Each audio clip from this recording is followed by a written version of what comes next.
scored a try in each of his last 6 Test appearances for Great Britain. But they're seen very much in defensive mode.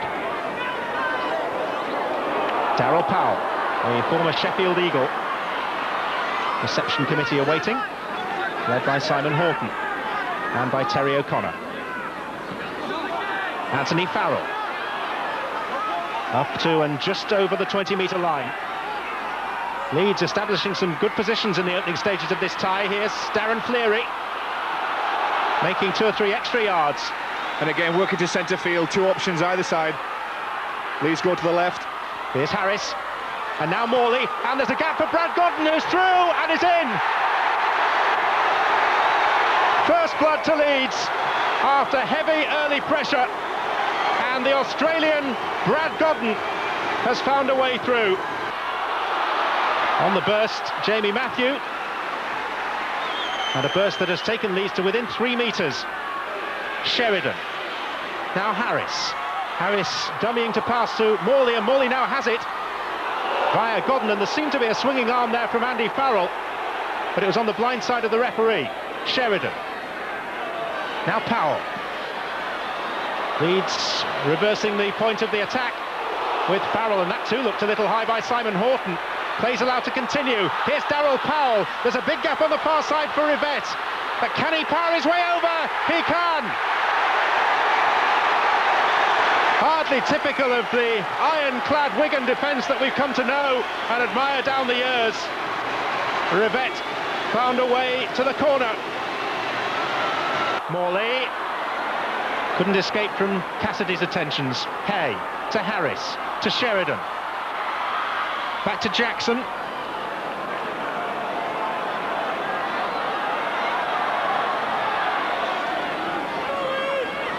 Marcus St-Hilaire. Will it be Harris for one? Well, he shaped as if to, but it was a dummy, and it's Hay burrowing his way towards the post. 3 Wigan players trying to hold him up. It's still alive, and St-Hilaire has scored.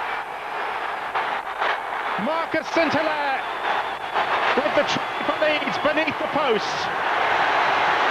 4 points will surely become 6.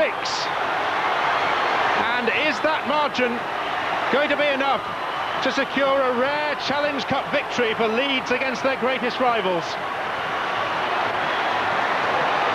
This try was down to Leeds' willingness to keep the ball alive.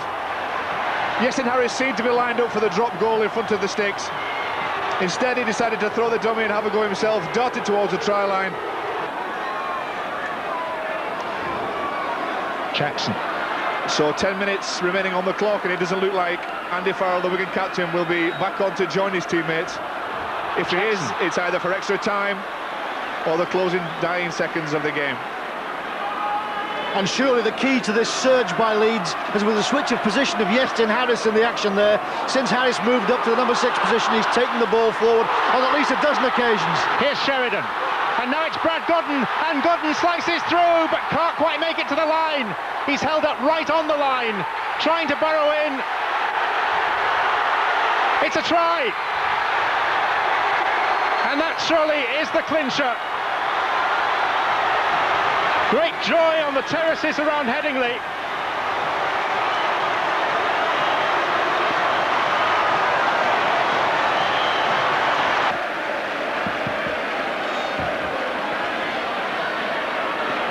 Any second now, the hooter will go, and it has gone.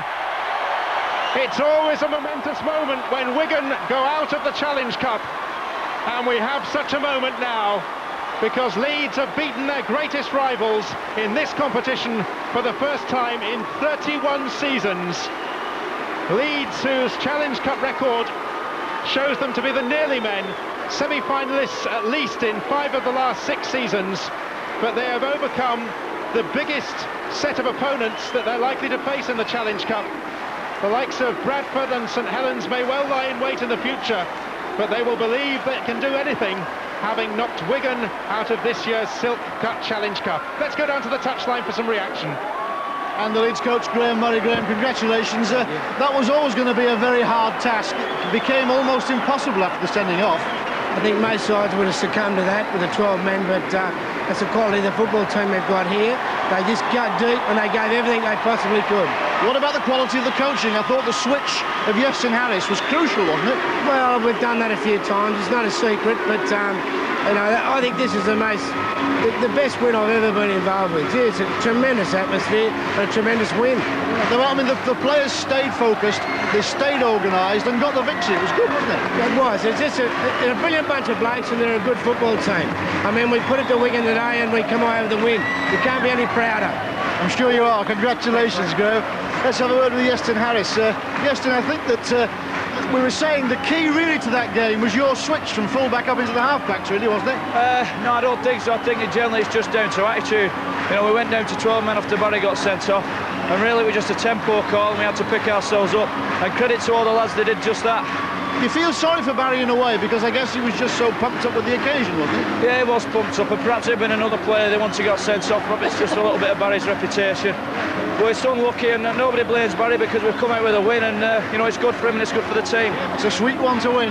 Very, very sweet. Yeah, hopefully we can go that one further now and get to Wembley. Congratulations, Yestin. The man of the match, Ryan Sheridan. Ryan, congratulations. I guess there were times in that match when you thought you might not make it. We always knew it was going to be tough, but especially with 12 men, and we dug in there and we come out with a great win. What were you saying to each other the second half? Because Leeds seem to have that will that's surprising for a team that's depleted. Well, that's the thing that Graham Money's brought in. You know, we've got an absolutely great team spirit here. You know, and it's just unbelievable, and we dug in.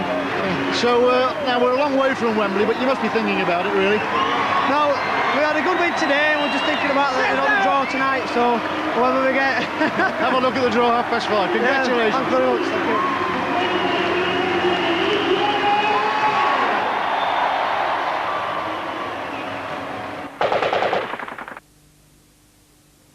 But the penalties are being dished out equal by Mr. Cummins, so no complaints from both sets of fans.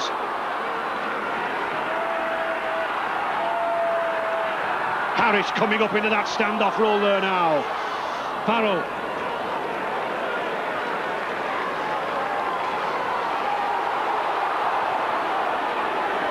Sheridan. Jamie Matthew. Good ball to Glanville. Sheridan there, he's got support out wide, and Sheridan's going in for the first try. Ryan Sheridan, he picked up a try against Wigan. He's in at the corner for the first try of the afternoon. Leeds heading for the quarter-final draw on Sunday.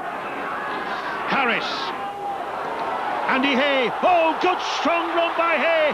He pushed Iro off. Still gets the ball away to Brad Godden. He's got Darryl Powell with him. Powell down the middle. Well picked up there by Sonny Nicol. Good covering back there by the Saints' second row. Harris piling the pressure on now. Beautiful ball to Cummins. Again, Aitchison's there. Frantic defence by St Helens out wide. Harris. Sheridan. Farrell going in, and it's a try for Terry Newton. The combination of the forwards, and Terry Newton, the hooker at the start, picks up perhaps the try that will put an end to St Helens' Wembley hopes. Only his fourth try for the club, but surely the most valuable of them all.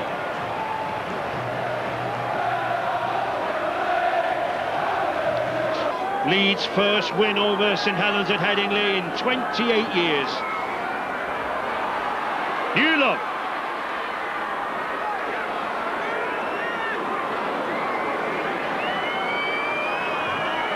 Sean Long. Good play from St Helens here now. Strong tackle there from Darryl Powell. Sean Long, he's battled away at half-back. Chris Smith just can't get away. Tommy Martin. Perolini bursting through for Matautia. This is good play from St Helens, but he's lost the ball again. It'll be a scrum down, it'll be Leeds head and ball, and that surely is the end of the Saints. It is the end, because there is the hooter. Leeds are the winners, 24 points to 16, but what a battle this has been. wins over the two Lancashire giants, Wigan and St Helens, surely confirm the Leeds Rhinos as firm favourites for Wembley. I can't see any side wanting to come here to Headingley, Jonathan, in a quarter-final tie. No, not Headingley, but you know, they've been very fortunate. They've played against the two big Lancashire sides, but the home advantage in the cup is you know, is a big advantage. And you know, with Warrington and Halifax and Bradford still in the cup, it's still anybody's cup. But Leeds are now firm favourites, and it'll be interesting to see where they go in the next round of the cup.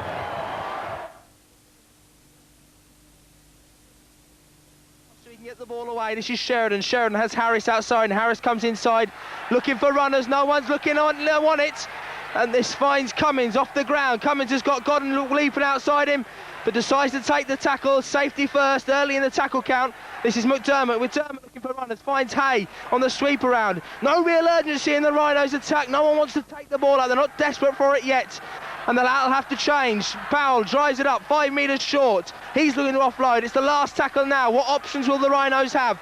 Jackson's in at dummy half. They go left. Harris looking for runners. He finds Hay, but Hay's well telegraphed and he's dropped the ball. Presley looking to his line judges, and he gives the try. The ball seemed to have been spilled, but he was in good position, Presley. And Andy Hay gets a try, same as he did last year for Emerging England at the AutoQuest Stadium. The first try goes to Andy Hay, and that'll be a good one for the Rhinos to settle them down, Phil. Harris in at dummy half finds Glanville. Glanville's got Jackson outside him, and it's Jackson now who goes into dummy half, finds Hay. Hay's got Fleary outside him. If he chooses to use him, he doesn't. He just takes it up. And as Phil Caplan was saying, Leeds going back to basics and making sure they grind out the set to 6. This is Newton. Newton looked like he ducked under the tackle, but he was brought down by Dean Cross. Sheridan finds Powell. Powell out to Fleary. He takes it up over the 10. He's 8 metres out from his own line. It's the last tackle. What options does Jackson bring here? He finds Harris. Harris maybe a little grubber. No, it's Hay. Hay finds Godden, who was straight tackled, but Godden skips out of one tackle and scores the try. And it's as simple as that. He bounced out of one tackle. The tackle wasn't made. And really, that's fundamental basics to win this. They played so well in defence. They really haven't kept their composure, but he didn't put the tackle in there. Godden bounced out and he scored the try, Phil. James Bryers comes in field, but now it's getting hard for the Vikings. This is where the difference begins to tell, because all Widnes have lost possession. They can't get out to their own 20 metre, and a crucial loss of possession. Chance on the outside. And still Sterling goes. He's 2 metres short of the line. Good work by Kevin Sinfield to set that up. This he comes inside, and Masella for the line. Just held short. Powerhouse of a prop, just couldn't make it. Jackson finds Sheridan again. Harris with Golden outside him. Harris looks to go himself.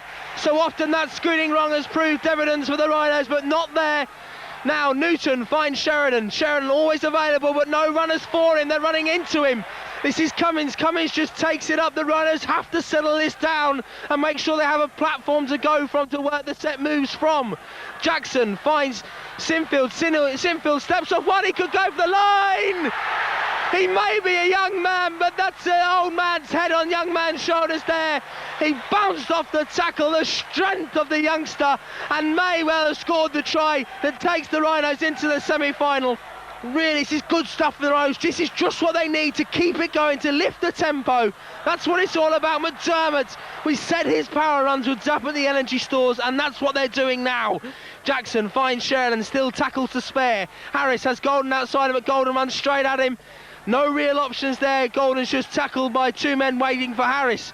Now Harris goes himself, finds Sheridan. Sheridan finds Masella. Masella takes it up. Steve Presley has a good look at his touch judge to see if that was a forward pass. He was on the spot himself, decided not to take the option himself. Now Sheridan has men outside him. Hay quickly outside. Sterling collects. He's got tackles coming in. It is the last tackle. Sinfield needs to put the little grubber kick through. He does. He could collect it himself. Oh, the youngster, he comes off the bench, collects his own kick. How good is he, Phil Caplan? There's a lot of judges saying that he could go all the way in this game, and that's two flashes of genius inside 3 or 4 minutes from Kevin Sinfield. The penalty count now certainly riding up. 8-7 in the favour of Leeds, and so very evenly contested between the two sides. Now Jackson takes the ball in, it finds Sheridan out to Harris. Harris has got men outside, and that man's Terry Newton. Terry Newton offloads out the back door, misses Hay but finds Harris. Harris out to Godden for the line. Marvin Golden for the line. Great try for Marvin Golden, well worked. Came from the set move, worked it all the way across the field. Marvin Golden collects the try, and it's great to see that when you do put the simple passes in, play the simple balls, these things will come off. Mr. Presley making sure that the back row stays bound down, hello rugby union style. Now Sheridan scooting away, Sheridan's found a half break, he finds Cummins, it's a foot race now, can Cummins make it to the line? Oh, what a wonderful tackle. Francis Cummins looked to have made it all the way. Now Jackson finds Sinfield's tackled. Francis Cummins looks winded on the floor, that tap tackle was a saver for witness. Andy Hay back inside to Sinfield, is he going to get a hat-trick, the young man? Sheridan looking for runners. He's just tackled short of the line. Francis Cummins still down on his haunches, goes out wide, past Golden, and Rivet collects. Now Golden feeds it inside to Harris. Harris finds McDermott, who's coming on the run around. McDermott powering towards the line, he's made it to the line. Try for Barry McDermott. The sheer strength of the player and the power of the Super League player told, and really the break from Ryan Sheridan, we go right back to that. We've seen it yesterday in yesterday's game from Francis Maloney for Cass. It's so important that you're very alive from that position at the base of a scrum. Well, I think Widnes now will just hope to keep them out. 30-10 is a respectable scoreline, probably reflects the game. Jackson feeds out to Rivet, we're just about to hear the man of the match. And Rivet takes it up to the 30 metres. And Andy Hayes selected as the man of the match, his first try of the day. And he has been evident throughout the field, linking up in play. And it has been important for the Rhinos with missing Adrian Morley and Anthony Farrell, the part he has had to play in the game. Sheridan feeds Hay. Hay, will he cap his man of the match performance? He will. Mr. Presley looks to his touch judge. He's happy with that pass. Andy Hay, as if he heard the PA announcement, celebrates to a try, and he has been evident throughout the moves, always there, always available for the pass, Phil. Rivet takes the initial ball up. Jackson feeds Sheridan, who was going like a steam train, but it's Sterling who collects the ball. Sterling looking to go around the outside, but there's no room there for him. Brad Godden at dummy half feeds Hay. Hay takes it up over the 40, gets an offload out to Francis Cummins. Francis Cummins out to Brad Godden. It's a foot race now for Brad Godden. He's going to pin his ear back. No, he comes back inside, and he's just tackled. Lee Jackson was there in support, but he couldn't get the ball away. Nice and safe for the Rhinos now. Jamie Matthew finds Harris. Harris has got Golden outside, and will he go himself? He finds Rivet. Rivet for the corner. Leroy Rivet scores. And again, simple passes to hand across the field, and really the Rhinos are taking control now. They've took the ball up to 40 points, but there's still plenty of work from the game, but it's good to see they are getting the points now, Phil. Now Jackson feeds McDermott. McDermott charging at the Widnes defensive line.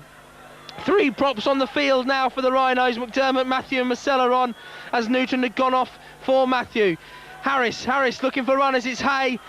No surprise there, he's tackled just over the halfway line. Now Harris looks to go himself, he steps, comes inside, Godden looking for runners, Sterling sloop back inside, Sterling to Hay, Andy Hay for a hat-trick underneath the post, man of the match and a hat-trick. He must be a very lucky man today, and I'm sure the drinks will be on Andrew Hay tonight. So this is the very biggest of domestic rugby league occasions, between two big city sides separated by a short section of the M62 and by a whole wedge of sporting history.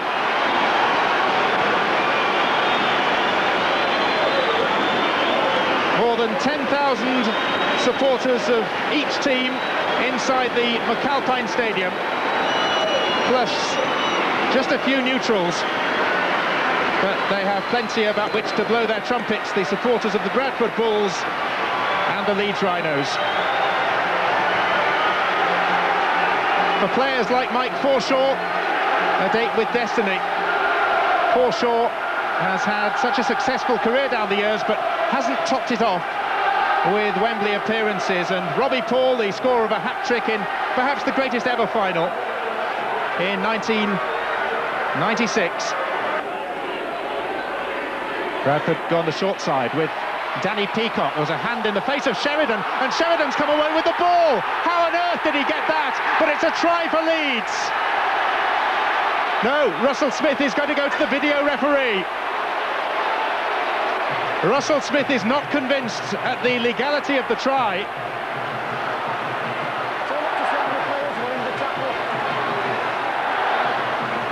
What he said is he wants to see how many players were in the tackle. If it's one-on-one, you can steal the ball. If it's two-on-one, three-on-one, you can't. There's also, it needs to look really to see if it was Danny Peacock that lost the ball. I mean, if it being stolen is one thing, but if he never really had control of the ball, and when the ball is taken out there, it's just one-on-one, I think that's a try. I think it was great work by Sheridan. Smaller in stature, but managed to wrestle the ball from him when there was still just the two of them involved. I tell you what, I mean, I don't want to suggest he's involved in nefarious activities, Joe, but he'd be a great pickpocket. He comes away with this, just uses his lack of height as an advantage there. He gets underneath, manages to take the ball out with two arms, and then sets off. I don't think Danny Peacock realised what had happened. It is a try for Leeds. Video referee David Asquith needed a long, hard look. Danny Peacock, who lost the ball to Ryan Sheridan, is in a bad way. The physiotherapist, Seamus McCallion, in picture there, rushed off his feet. And a worry over Jamie Matthew as well, who's down on his haunches.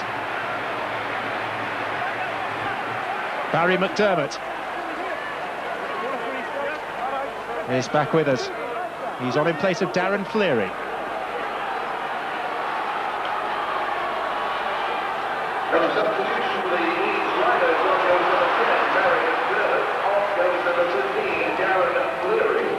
Miss Fleary taking a breather.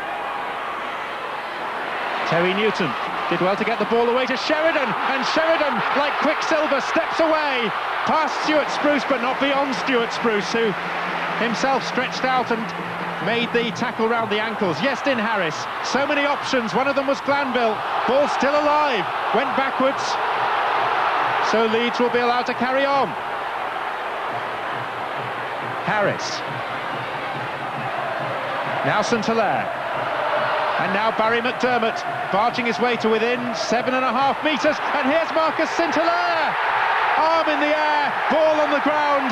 Leeds in front in this semi-final for the first time after an hour of play. And the Leeds substitution, Marcus St Hilaire, made it look so simple. Took the perfect opportunity for him. Picked it up with the acting half-back and just strode through the gap.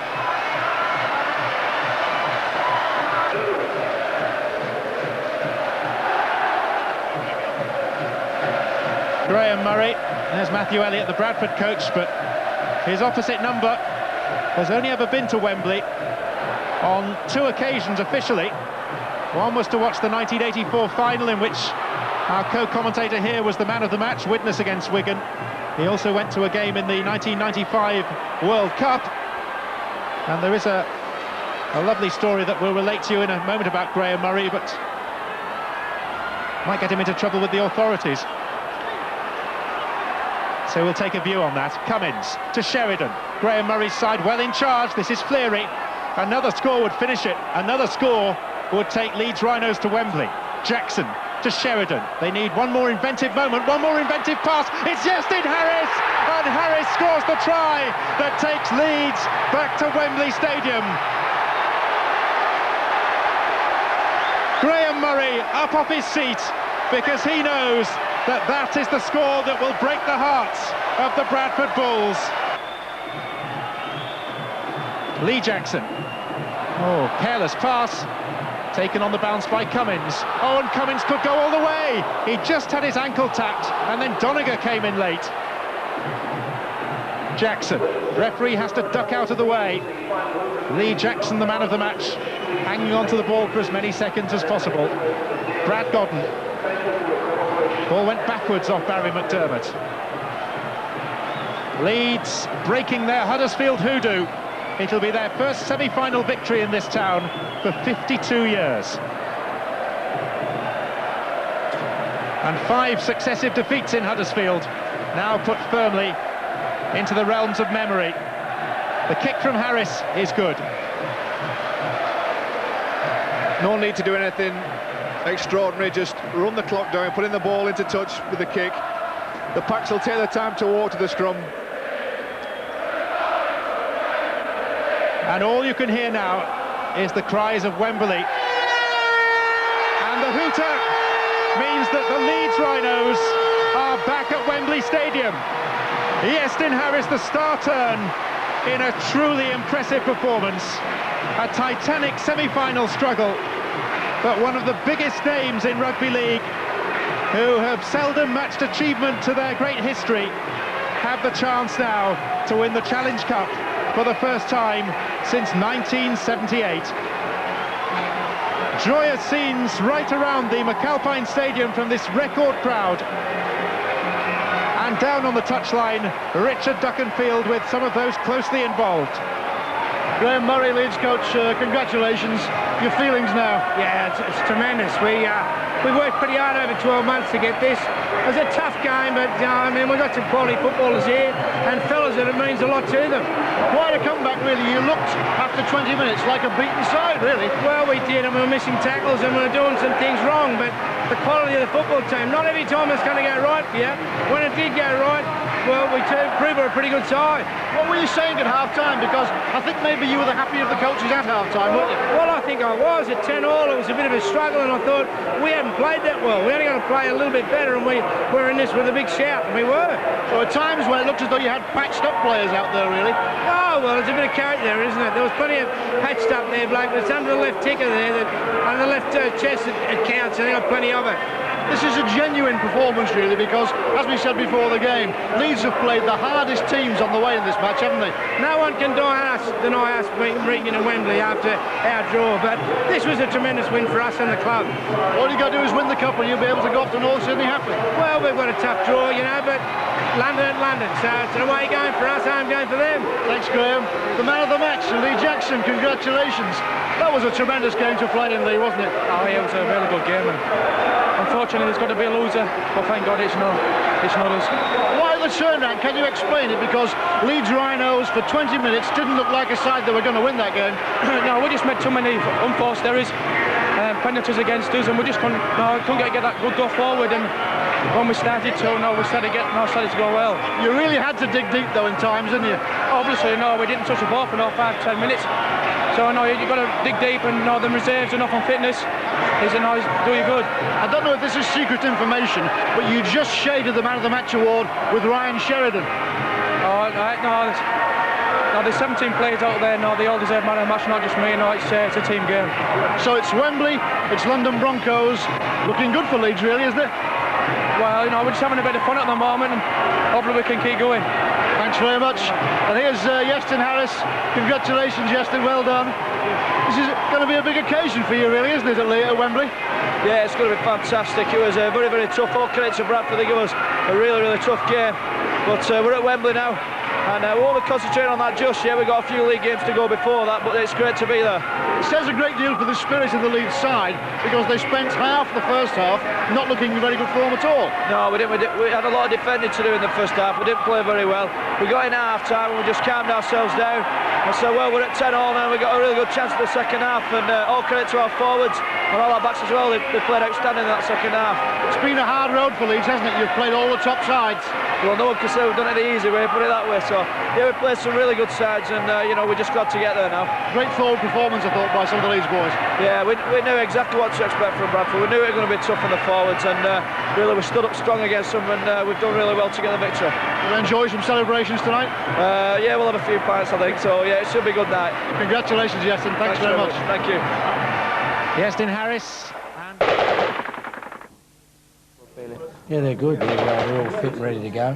the attitude's good, and you know, they've trained very good today. We've one more session, and they're more into it. And how have you found this week? Is it flown by, or is it you can't wait for Saturday? Yeah, the 4 weeks previous it was sort of a bit of a drag on, but this week's gone quickly, and I'm sure the actual 2 days in London will go quickly too. But for us, it can't come quick enough. You've had a chance to look at the video of London from last weekend. How are you sizing them up? Yeah, they've got some good quality football players in their team, but you know, we've got to look after our own game, and I think if we stick to our guns, well, I think we're going to put on a very good performance. Have you been dreaming about walking out of Wembley and all that sort of thing? Yeah, that's been in the pipeline for 5 weeks now since we beat Bradford, but yeah, it'll be a special day, but I think we deserve to be there, and we're proud to be there. And it's great to see all the fans here wishing the lads well on the way down to Wembley. Yeah, it is. It's a special time in the club's history for this year, I guess, but you know, it's great to see such great supporters of the club. I'm feeling pretty much relaxed at the moment. Obviously, I've just been training off the field. Everything went well in training. Just looking forward to getting down there and having it on the field. And it seems like a million years ago when we beat Bradford and got through to Wembley. Has it built up now? It does. You're right. It seems a long way off, and it's been hard. Like Graham's been trying to tell us to concentrate on the 2 league points, but realistically, in the back of our minds, we know Wembley's been back there, and our league form has suffered a little bit. But now we're really excited to be there. And as a winger and the speed you've been showing with your tries recently, the open space at Wembley, you'll thrive on that.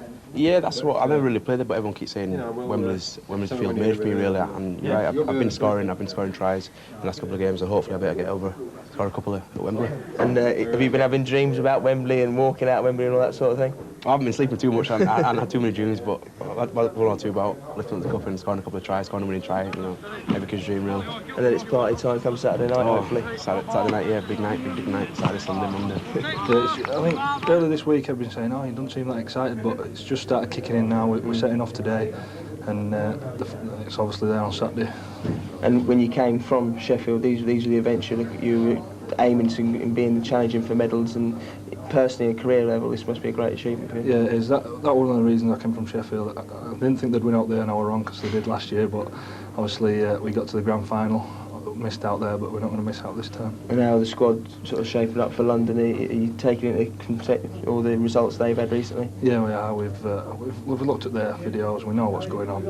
Obviously, we try not to think about them as much as his own game. We get ourselves in order. Big occasion. A lot of lads have been nervous and that, and we're just going to go out and do our best. It's been well documented in the press that, you know, Yestin said it several times, you know, we're going to enjoy the day and we're going to be part of the day, but that's not what we're going down for. We're going down to bring the cup back. And one of your main reasons when you came to Leeds was to win things and to be up there challenging for honours, and this is probably, you set aside last year's grand final, this is the best opportunity we've had. Yeah, it's something that was made very apparent to me when I first joined Leeds, that it's been 20 odd years since they've won anything, and you know, the people of Leeds, you know, they crave success, and certainly with the fan base that we do get, they deserve it, and we're very aware of that. And not only do we want to bring it back for ourselves, but we want to bring it back for the people of Leeds. You talk about the fans, the importance of the fans. You're certainly the hero of the South Stand. Imagine you're coming out on that Sunday with the trophy. What sort of reception do you think you'll get? Yeah, I think, you know, I obviously can't think too much about it, else I get too excited and go running about. But I'm, you know, just looking at things one stage at a time. But certainly, you know, memories like that. I was at Wigan when they came back with the cup. Unfortunately, I wasn't part of the team, but I do remember the stage and the big crowd and everything. And it's something that I'll remember for the rest of my career. And then, you know, hopefully to go one stage further this year and be one of the blokes that's actually played his part and will lift the cup and acknowledge the cheers from the crowd, it will be something else, yeah. It's very much an event. It's not just a day, not just the 80 minutes of football. It's Wembley and all that means. Yeah, mate, it's a massive occasion, isn't it? We go down on the Thursday and there'll be a lot of media hype, and just to walk out in that tunnel in front of 78,000 will be something special. And then hopefully coming back on the Sunday, going to be a warm reception here for you at Headingley. Mate, it'll be brilliant, yeah. It'll be something. The fans deserve it, mate. They come out and I think there's 25,000, isn't there? In the region of that, yeah. Yeah, it'll be brilliant. They deserve it. Right, you've flown all the way from Australia. You must be looking forward to Saturday. Oh, can't wait. This is it's the big one. I think we're going to do it this time. And been a lot of press about your visit. You obviously a die-hard fan. Oh, for sure. Absolutely. It's a lot of money, but it's going to be worth it, I think. Worth every penny. Absolutely. And how's the news travelling back to Australia? Are they hearing about the Rhinos getting to Wembley? Yeah, well, I'm the supporters club, the head of the supporters club over there, and spread the gospel a bit with all the support. I go to Melbourne Storm over there, and there are a lot of English people over there, so I let them know what's going on, and a few phone calls on Saturday night, I think. There's a couple of sleepless nights now before Saturday. Been sleepless for the last 3 nights flying on the plane, so can't sleep. Sleep well on Saturday night, I think, though, with a few drinks. Great, cheers. Confident we're going to bring the cup back after 21 years? Certainly am, certainly am. So there's people talking about for the Lance Todd winner, who do you fancy for that one? Lee Jackson, I think he'll be a strong candidate. Houston Harris, obviously. And I think anyone of the Leeds team? Yeah, probably my favourite's Ryan Sheridan for it. So, Ryan Sheridan. And what's your travel plans? Are you travelling down Saturday morning? Saturday morning, yeah. You've got a full itinerary, pubs and food and everything laid on? Oh yeah, we'll make a bit of noise once we get down there, and then hopefully if we win, come straight back home, and me and some lads are going to celebrate in town. We'll probably go down to Speed Queen and have a good night down there. Wish them all the best really for this weekend. We're going to be down there, so we thought we'd come say goodbye and wish them all the best really. You feeling confident about the game? Very confident. I think if you look at the teams that we've beaten on the way to get there, I mean, we've done the hard work now. It's really just going to go and be a bit of an exhibition, hopefully. Certainly, if Yeston does lift that cup, no one can deny us that we've beaten Wigan, beaten Saints, beaten Bradford. You can't deny that at all. You can't deny that at all, no. So hopefully, as long as they do it, we'll be there celebrating with them.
The changing face of rugby league off the field, seen in billionaire businessmen Paul Carrick and Richard Branson. But still the same looks on the faces of those players, still the nervous apprehension, the smiles and the excitement, the emotion that have bedeviled players here for 70 years.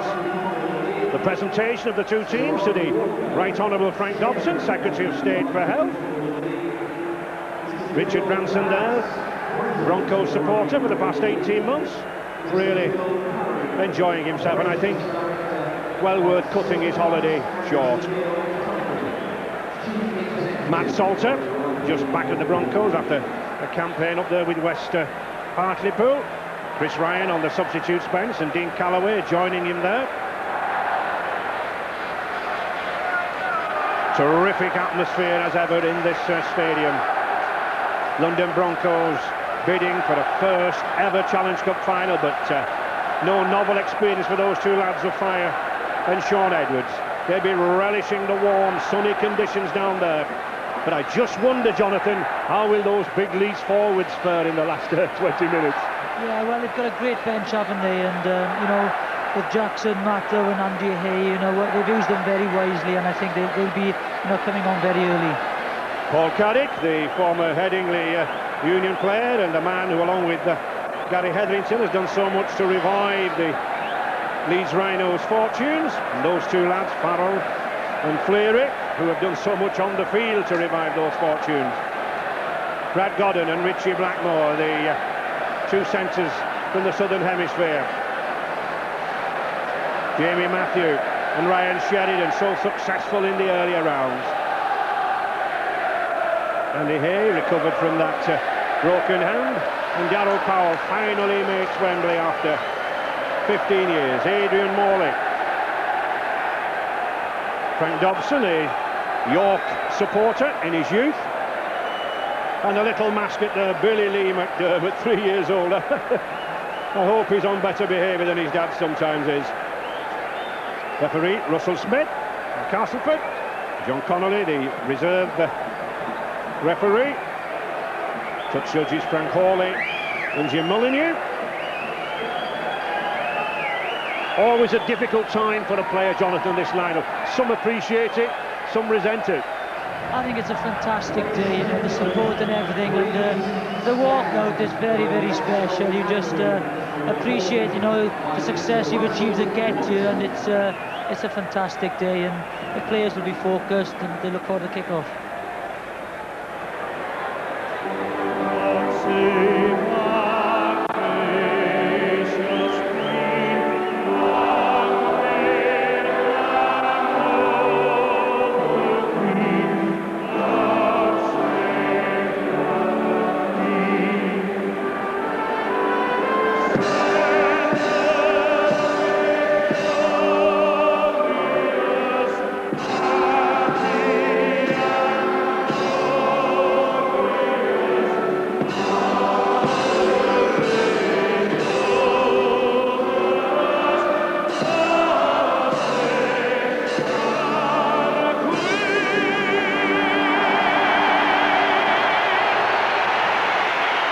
After 70 years of Rugby League Cup finals at Wembley, Leeds and London Broncos set to bring a little piece of history to a close.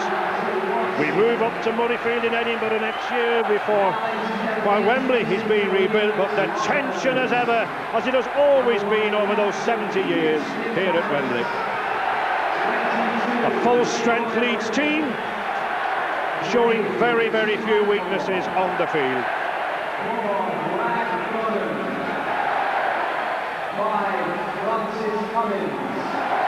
As I said, very few weaknesses up front there, with Adrian Morley leading one of the toughest six-packs in the game, but behind a serious test for Richie Blackmore, out for 5 weeks with a groin problem. Sean Edwards, of course, declaring himself fit earlier this week, and if he is able, and props Rexless and Salter can bear the brunt of the Rhinos pack, then Fire, Timu and Hammond have the try-scoring potential.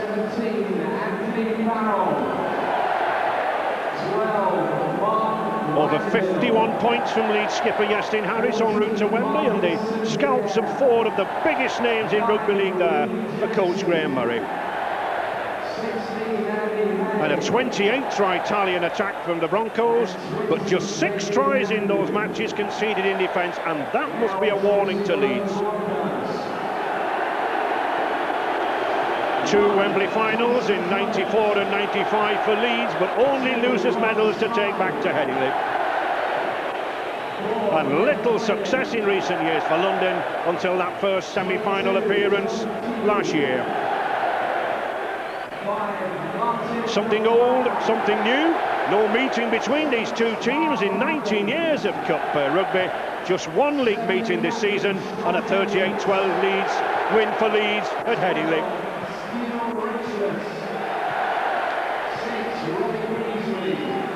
Sean Edwards relishing yet another occasion down there at Wembley, Jonathan. Yeah, but as he said, you know, the year as underdogs. And John Money mentioned before the game, you know, his kicking game is going to be vitally important today. You know, they've got to play Leeds in their own half, otherwise, you know, the forward power of the Leeds pack, you know, they'll go over quite easily. So they have to have a good chase and a very good kicking game from him and, of course, Carl Hammond. Very warm conditions down there. I'm sure the rising temperatures will play a considerable part in this game. Iestyn Harris, his first appearance in a cup final, 22 years of age, but with all the skills to compensate for any lack of experience that might be in that Leeds side. Prolific point scorer, the hottest favourite to win the Lance Todd Trophy for the Man of the Match award. The referee, Russell Smith, a former schoolboy international player himself, just 35 years in charge of his third Wembley final. No real advantage to either side here, hardly a breath of wind down there.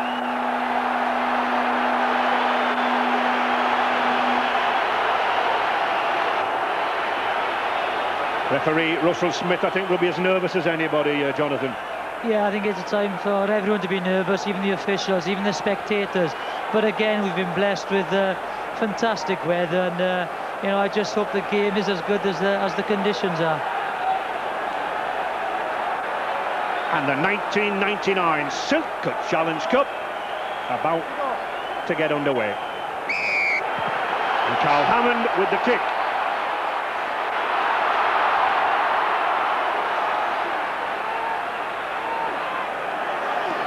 Leeds, I've no doubt, will certainly test out this much lighter London Broncos pack. Almost 2 stone a man in difference. Good tackle in there by Sean Edwards there. No fears of that broken thumb. Mark Glanville. Offside.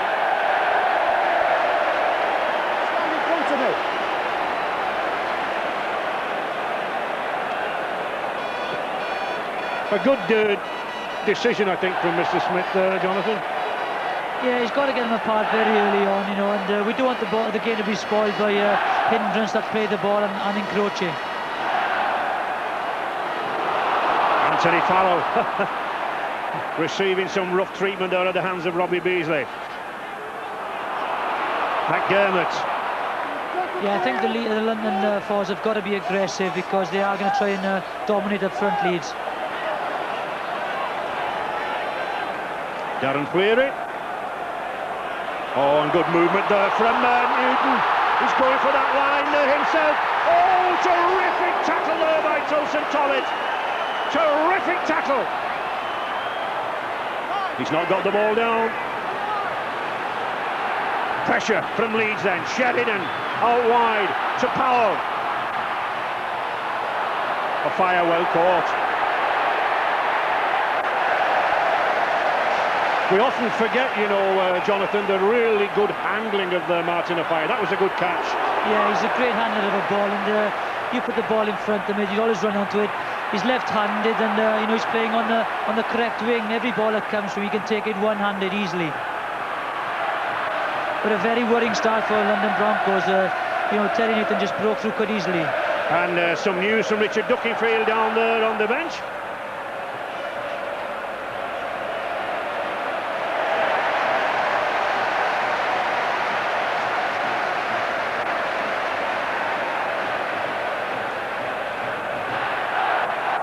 Good kick.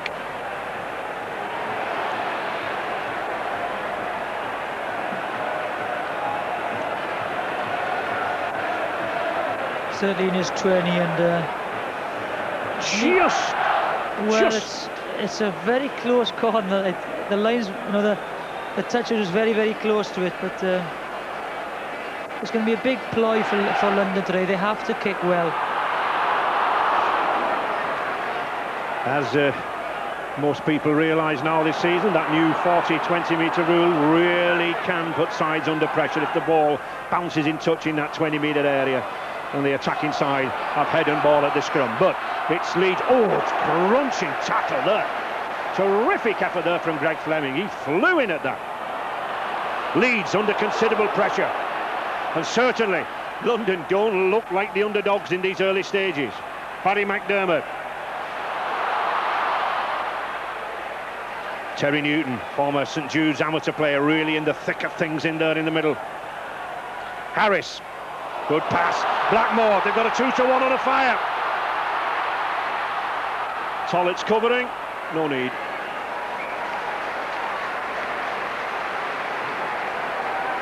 Good movement down that right-hand side. Again, the overlap was created by a beautiful pass by Jason Harris, but great defensive display there by Offiah. He stuck on, got in between Blackmore and Rivette.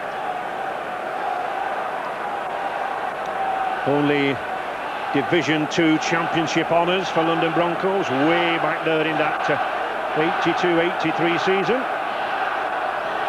Peter Gill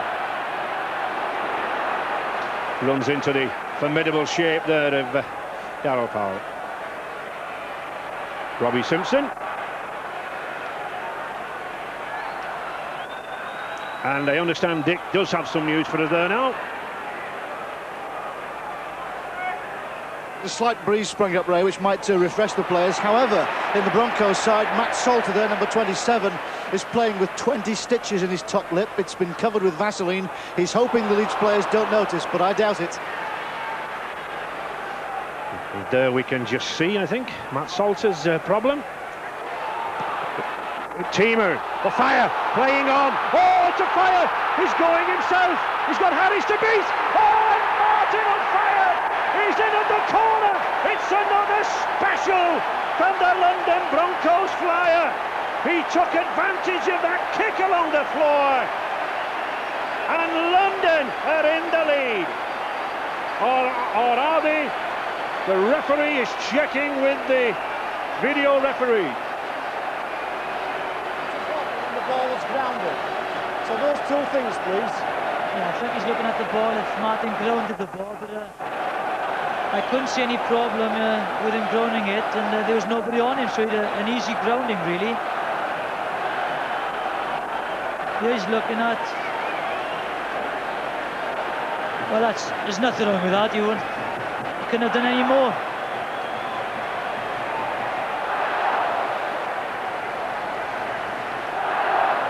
Well, the video referee, David Asquith, just having a chat with Russell Smith, just weighing it at one of the advantages of modern technology. The first time we've used this here at Wembley. Yeah, I think Russell Smith is asking for the grounding. Well, we've seen that, and that is absolutely perfect. Nothing wrong with that. And he wants to see if Martin was offside when the kick happened. So, well, here we see he puts the ball down. There's nothing wrong with the ball being put down. Reserve referee John Connolly just having a chat there with Russell Smith, but we can see, I think this is where the problem might be.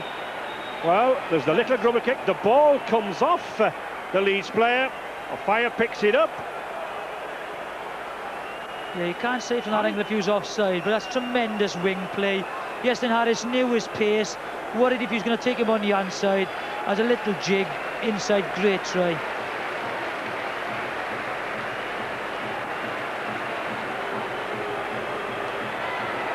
And it's a try.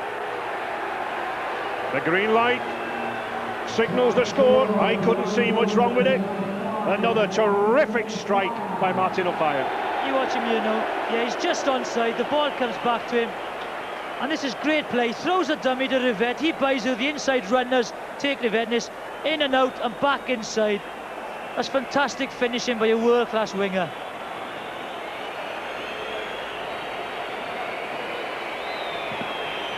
Doesn't he relish Wembley? He seizes a chance. He's in. So, a difficult kick for Rob Smythe. Did I say difficult? No problem for the wingman. Again, a lad who has been out for 6 weeks with an ankle injury. No problem stroking that ball. O'Fire's try. Smythe's conversion. 6-0. Again, you watch him now. He goes, the kick comes off, he gets the ball. Watch Rivette. Buys the dummy because of inside runners. And then that's a brilliant step, takes him inside. Still a great finish, isn't he?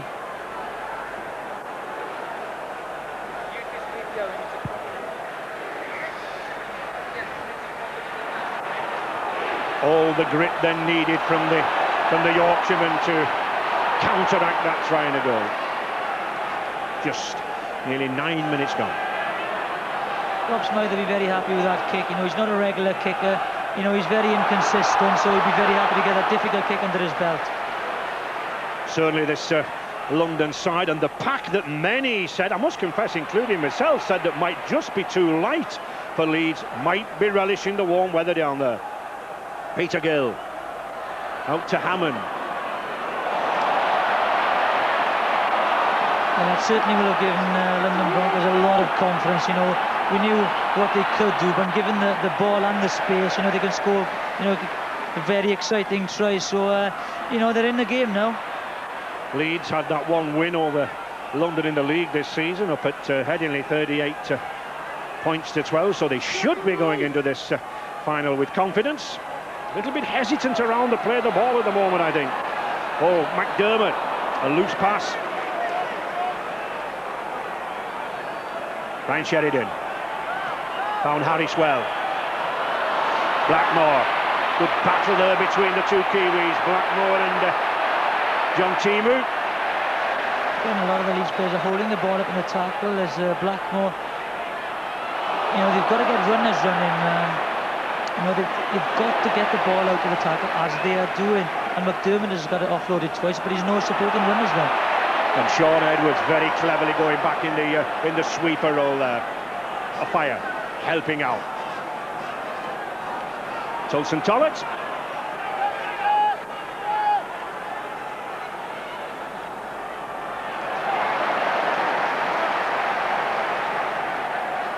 Edwards. Doesn't look to be having too much of a problem with that broken thumb. Back to Hammond. Tollett. Well read there by Yasin Harris. I suppose he's got that many injections, he can't feel his arm, I suppose.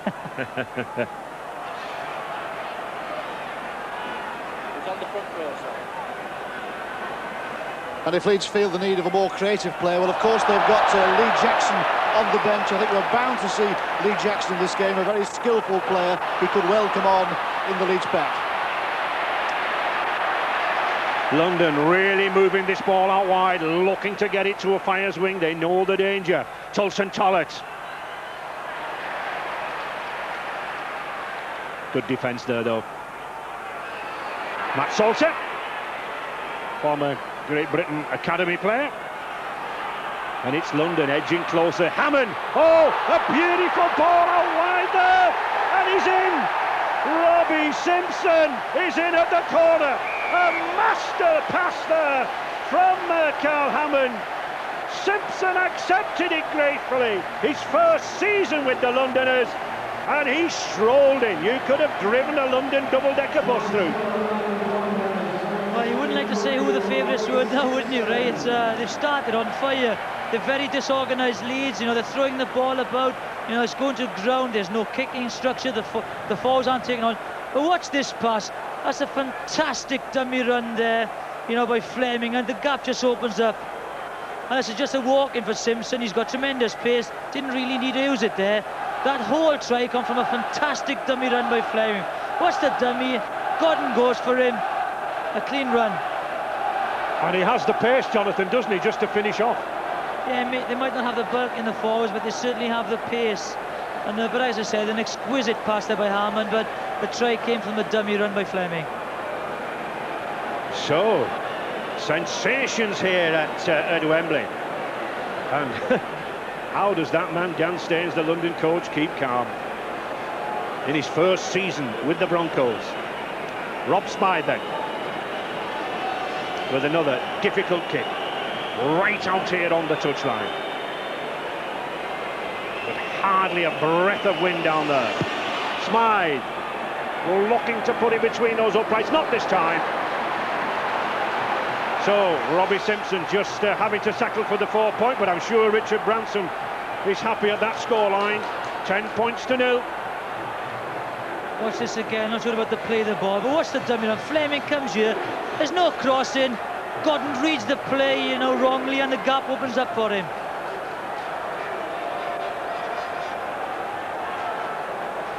A worrying time for Graham Murray, the Leeds coach. Instructions being sent down urgently to the substitutes bench. Wouldn't surprise me to see somebody like Marcus Saint-Hilaire or Jackson. Oh! Well, I thought it was a chance there for Leeds. Yeah, a high kick there, and Simpson just lost it in the sun. You know, good tactic. The sun is in the Broncos' eyes. You watch him on, he gets the bounce. It's a good tackle again by Sean Edwards. Then London Broncos get the ball back.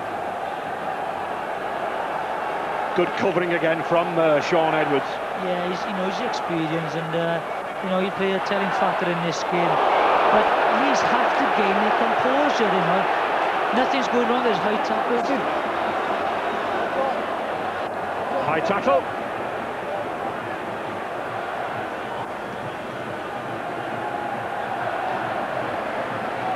Any tackle above the shoulders, whether intentional or not, in rugby league, is to be penalised. Edwards prompting, probing around the ruck area there. He was looking for support from the forwards. It's coming now. Matt Salter, nice slip pass. And just look at those figures, Jonathan. That tells the tale, doesn't it? Well, that's the lack of composure. The kicking game is poor, and they're losing ball. They seem to be very disorganised, and somebody needs to grab the game by the scruff of the neck for Leeds. Hammond using that blindside well, and Timu kicking again. Harris did well there. He read that beautifully.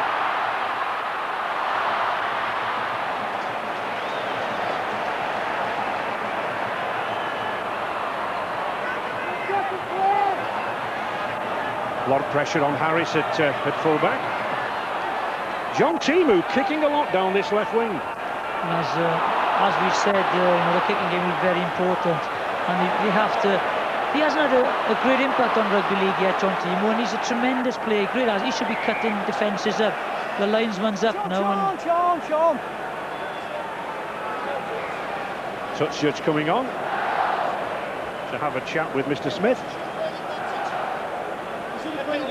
So we can't change it now. No, it's a penalty to Leeds. 23 putting him in the tackle. Is he been pulling out? Just talk to him. Yeah. Robbie, come on, keep them out, come on. Robbie Simpson just going to... well, I thought he was going to have a word with Russell Smith, but he's just quite content to give the penalty against him. Well spotted there by the touch judge, Frank Horlick. And that allows Leeds at last to mount perhaps a substantial attack. Oh, and a good strong driving burst there from McDermott. Sheridan, he's got Fleary with him.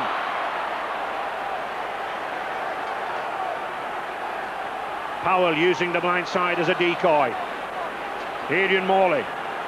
5 metres now then from this London line. Newton, he saw a chink of light there, but that was well covered again by the Broncos defence.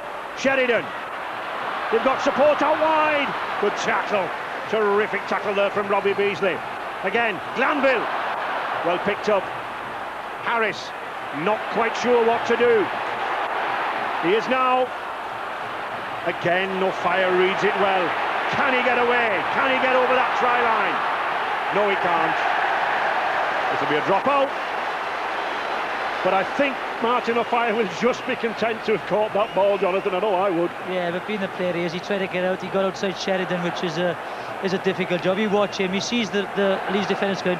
He gets out to the Sheridan tackle, who's no slouch. But the inside defence comes in. He's got no chance of getting out there. But again, the pass, to Iestyn Harris went to ground, and the momentum was lost.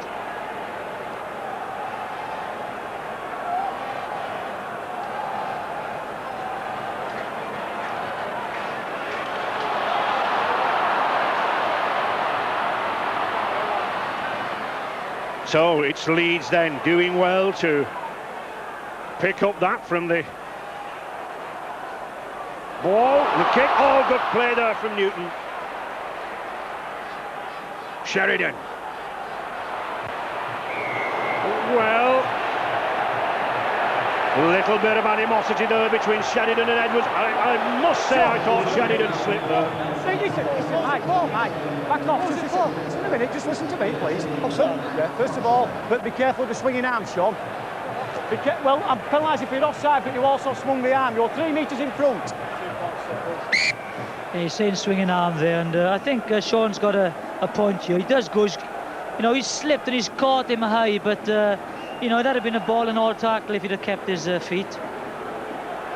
I think on reflection, Jonathan, fair enough. The arm was swinging there. Sheridan slipped. Yeah, I don't, it could have gone either way there. Sometimes, it was an accident. He went for the ball in all tackle, and Sheridan slipped, so a harsh penalty.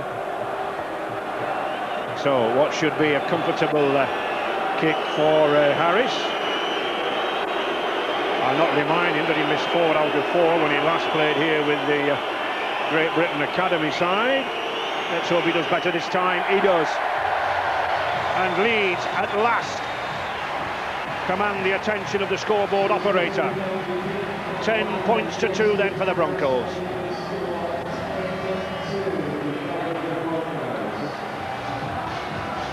Yeah, nice easy kick to start, straight in the middle.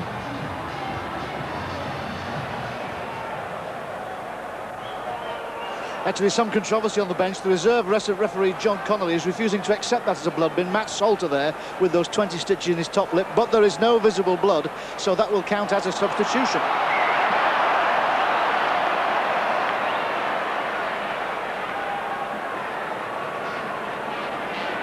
Not the best of kick-offs there from London. Well, I don't know, again, it was the short kick, and Peter Gill was up there trying to get the ball. The game is changing now, and they're starting off with a short restart to try and gain possession back. Powell, almost giving an interception away, but certainly Yestin Harris being well looked after. Greg Fleming coming in from out wider, rather in the old style of the centres in the 50s and the 60s, cutting off the movement in midfield. Blackmore now, he's got Rivette outside him. Well looked after by Timu. McDermott getting through a lot of work at first receiver. They need to go forward first. I think they're trying to play too much football. If the forwards need to put the platform, go forward and then suck a few defenders in before releasing the ball. Well, that's been Leeds' style of play this season, hasn't it? And last, and it was very, very successful. Lob slide.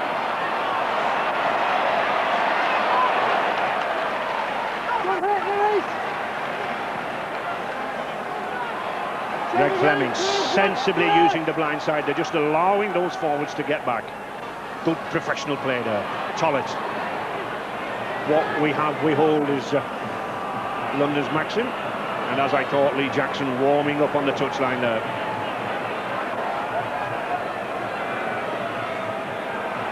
Edwards.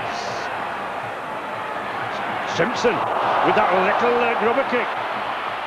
Well, an ambitious piece of play. First bounce, just check the player. And as we can see there, he's definitely checked, isn't he, Jonathan? Yeah, Jamal, he just takes him out a little bit late. And there we see Terry Newton, good hard graft in that 20 minutes, but Jackson now the man to come on to try to open out the game in midfield. Graham Murray, the Leeds coach, was saying that these days very often the most important men are the substitutes and a coach's use of them. Yeah, he's got to make a substitution. He's a tremendous acting half runner, but the main problem is the defence at the moment. They've had 2 attacks and they've scored twice, the Broncos, so they've got to work on the defence first. Edwards and Hammond working in midfield. The ball is loose. Good recovery there from Tollett.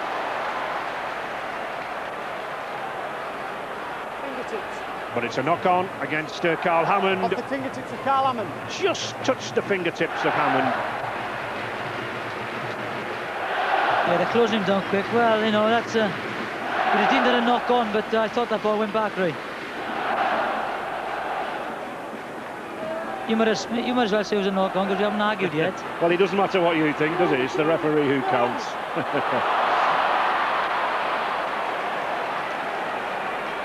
Leeds then looking to put 1 or 2 strong forward drives in here down the middle. They really do have to put pressure on this lighter Broncos pack.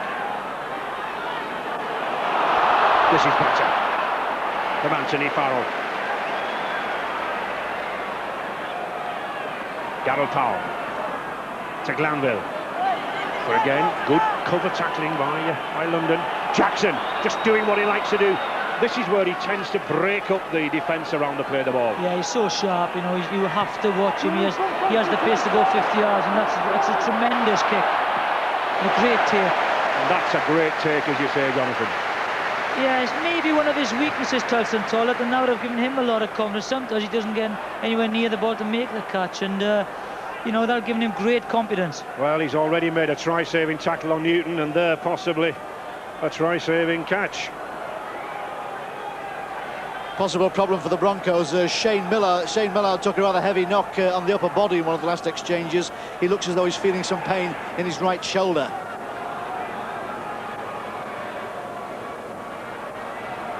Hammond, very experienced Wembley campaigner, 2 Wembley final winners' medals with St Helens. Edwards.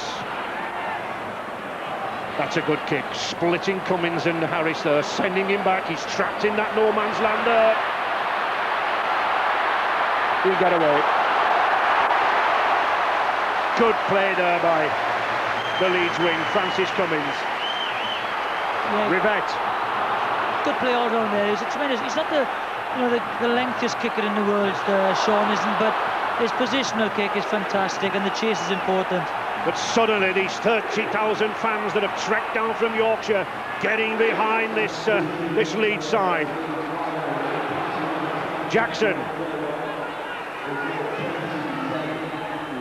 Glanville. Sheridan. Harris. Oh, here's a chance. Can Hammond pick that ball up? No. He's going to kick it. Sheridan's racing back. He's there. Terrific recovery there by Leeds. And it's Leeds coming away. Gaps beginning to appear. The heat perhaps beginning to tell, Jonathan. Yeah, that was an amazing sequence of play. You know, yes, they went to kick the ball. Hammond got the boot to it. And the Leeds players just seemed to stop, and as if, you know, the whistle had gone, and lucky Ryan Sheridan reacted as he did, or that would have been another try. Jamie Matthew coming on for McDermott. Again, standard tactics these days with rugby league coaches, spelling the prop forwards. I don't think I've seen as many grubber kicks or chip kicks in a Wembley Cup final for years. Oh, you know, the plans have done, the coaches have done their work, but... Well, here's a chance. Darryl Powell, he's got Rivette, and Leroy Rivette's going over, and Leroy Rivette is in for a try at the corner. No need for the video referee, and Leeds strike back, much to the delight of those fans. But it was Darryl Powell who did the damage. Leroy Rivette, the former East Leeds amateur player,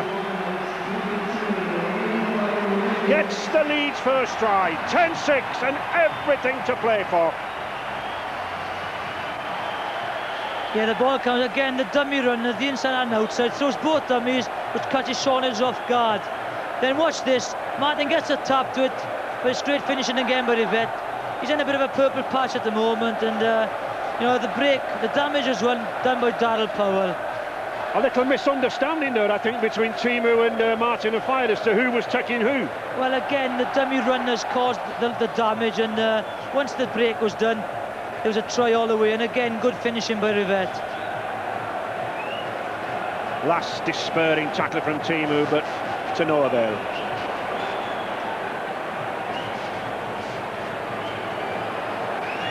And I think John Timu and Martin Afire just having a word about that try.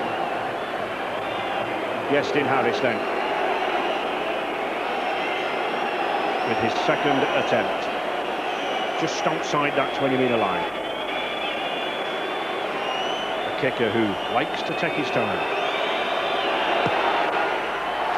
Just strikes it across the face of the post. No wind out there, no real reason for the failure. You watch, there's two dummy runners there, and they're both ball watching, and that's it. Then the damage is done there. The vision, he gets the ball to it, and that's it. Good finish again.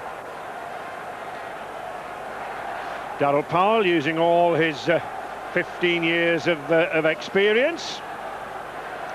So, both coaches, I think, content at this stage. Staines in the lead.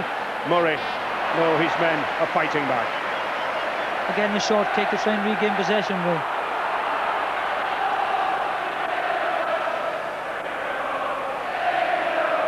And that's it, and the possession has suddenly turned in Leeds' favours, and that's because they're holding on to the ball and they're leaving the forward do some work. Just take it up the middle and, like, you know, let's tire the smaller Bronco players out.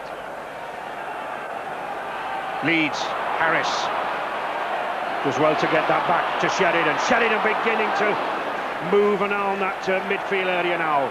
London with the problems. Glanville, and again one of those rubber kicks. A fire. Bumped into Lee Jackson and took a knock to the knee. I really do think that was some knock. Yeah, he goes in here. I think the knee catches his right leg, plus the shoulder makes contact.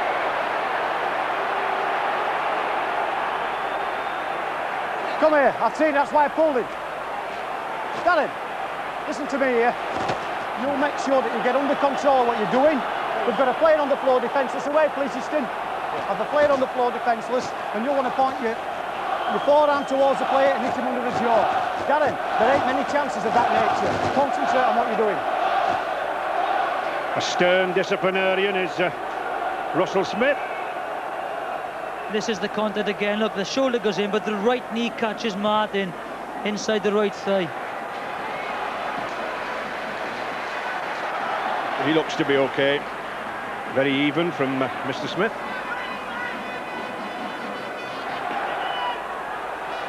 Steele Retchless, the hero of that semi-final. Edwards.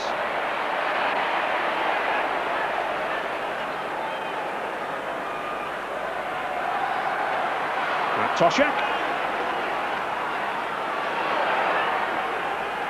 Edwards again. I think he was looking for Beasley to come around him there. But London making good use of this ball. Hammond to Simpson. Simpson again with the little rubber kick. A little bit too long. Simpson is really hanging out wide out there. He can run, Jonathan, but he's really causing problems with the kicking. Yeah, he's doing both. You know, they're just playing, you know, good football at the moment. They're taking the game to Leeds, and why not? He's using his extra pace out there, Simpson.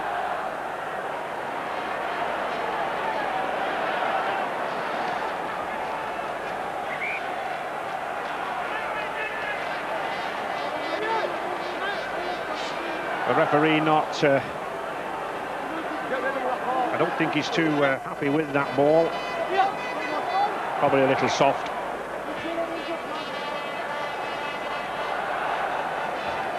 Yep, there we see, good tackle, but the ball has burst, and the ruling is that the team in possession has the head and ball. Harris, Blackmore, that's a good pass to Rivette.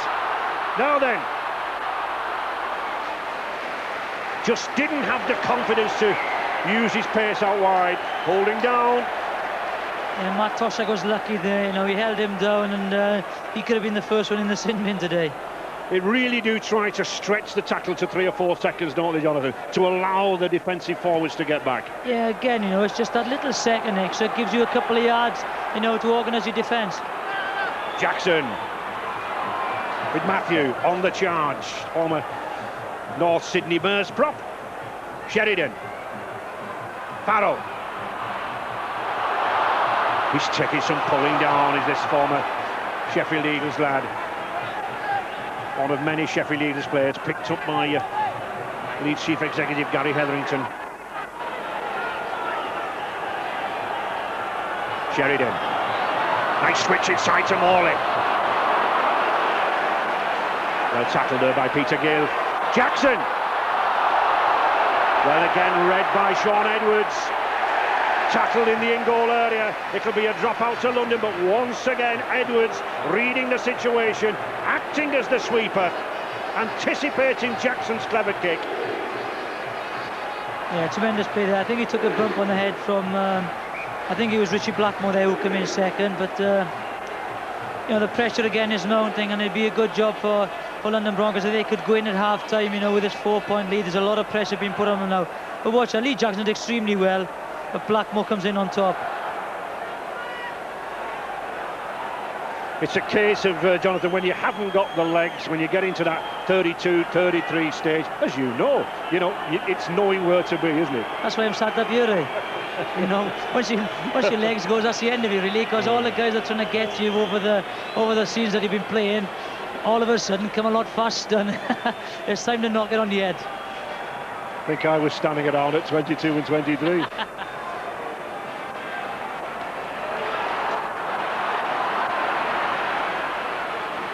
Oh, Farrell again. Good 25-metre gain there for the Rhinos. Sheridan. You got Powell again. Powell becoming very, very instrumental out wide there to Morley.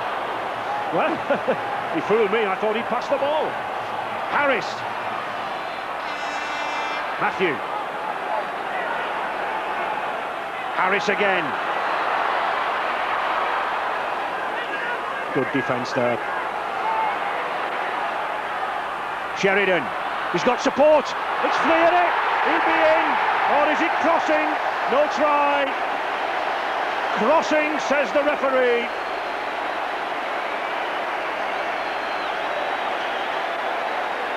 Yeah, it's very good refereeing there. You know, he saw the offence and just waited and pulled it up.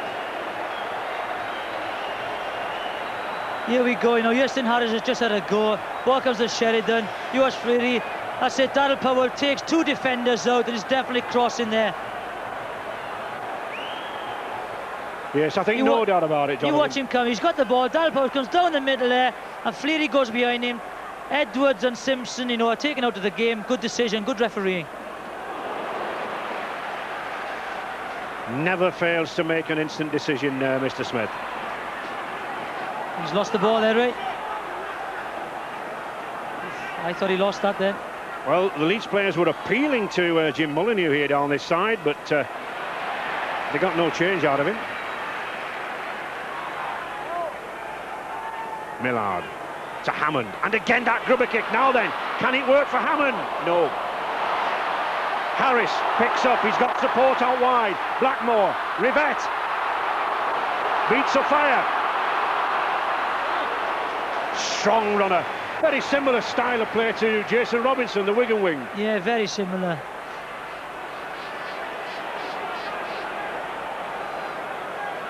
Less than 5 minutes from here, and then just 4 points the difference. But Leeds really coming back into this game now. I just sense that this big pack are making inroads into the Broncos' defence. Knock on.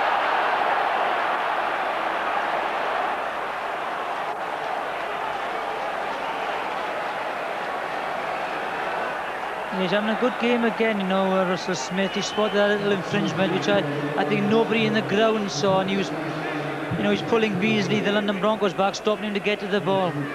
So instead of a scrum, he's given a penalty to London Broncos. He's having a very good game, Russell Smith. A relieving kick there from Carl Hammond.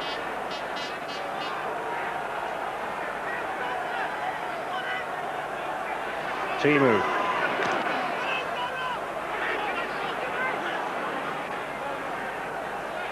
Ryan Sheridan there. We can just see with those 18 passes given how much work he's doing around that play the ball area.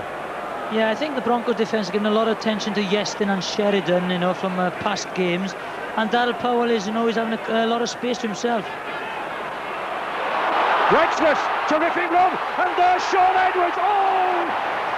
Good support play, but a tackle there. Again, Ryan Sheridan, a fantastic effort, a lovely break with Rexless, but another try-saving tackle from Ryan Sheridan. He saved the kick through earlier on, and he does tremendously well to get grasp of Sean Edwards. We've seen him score so many tries from superb support play. Yes, the master support player, the highest scoring half-back of all time in rugby league. I think 6 or 7 years ago Edwards would have been in there.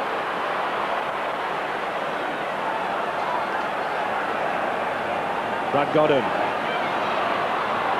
Not had much of the ball, but doing a good stint of work down that blind side.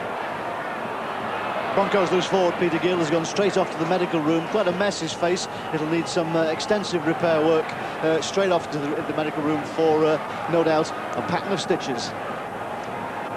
And I'm sure that Dan Staines will want Peter Gill to get back as quickly as possible, Jonathan, because he is one good ball player. Yeah, he's one of their ball players. You know, he makes that triangle very, very special. Tollett trying to shrug off the attentions of Rivet. A fire. Timu. Strong, powerful lad. Yeah. Timu, former Canterbury player in Sydney. Just seconds remaining to this half. Reckless.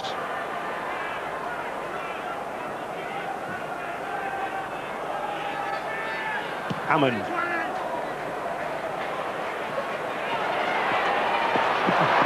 Well judged there by Harris. And good support work there from London. Just look at the number of those red jerseys up there. Yeah, there's a big difference, you know, when you're attacking or chasing a kick, you know, you're full of energy. And I saw them about 5 minutes earlier when Leeds were attacking, walking back. Blackmore not played since the semi-final, suffering from a groin strain. Retz is taking a knock. Lee Jackson. Good pass inside to Godden. Good tackle. And there's that man Sheridan again, using the blind side well. On the fifth tackle. Matthew. Powell. Well, now there was the difference to me with that kick. Not a chaser when Darryl Powell put that kick in. Again, they don't look organised at all. Yestin Harris, who's the recognised kicker, was outside Darryl Powell. And, you know, he ignored him, and it was a dreadful kick. And, you know, I think that's taking the pressure of the Broncos. They'll just stick it up their jumper now and play for the half-time hooter. And settle for a 10-6 lead.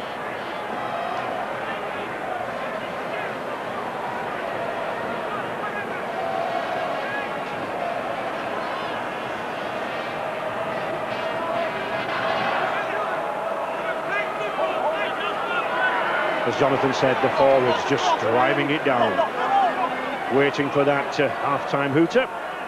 Edwards has other ideas.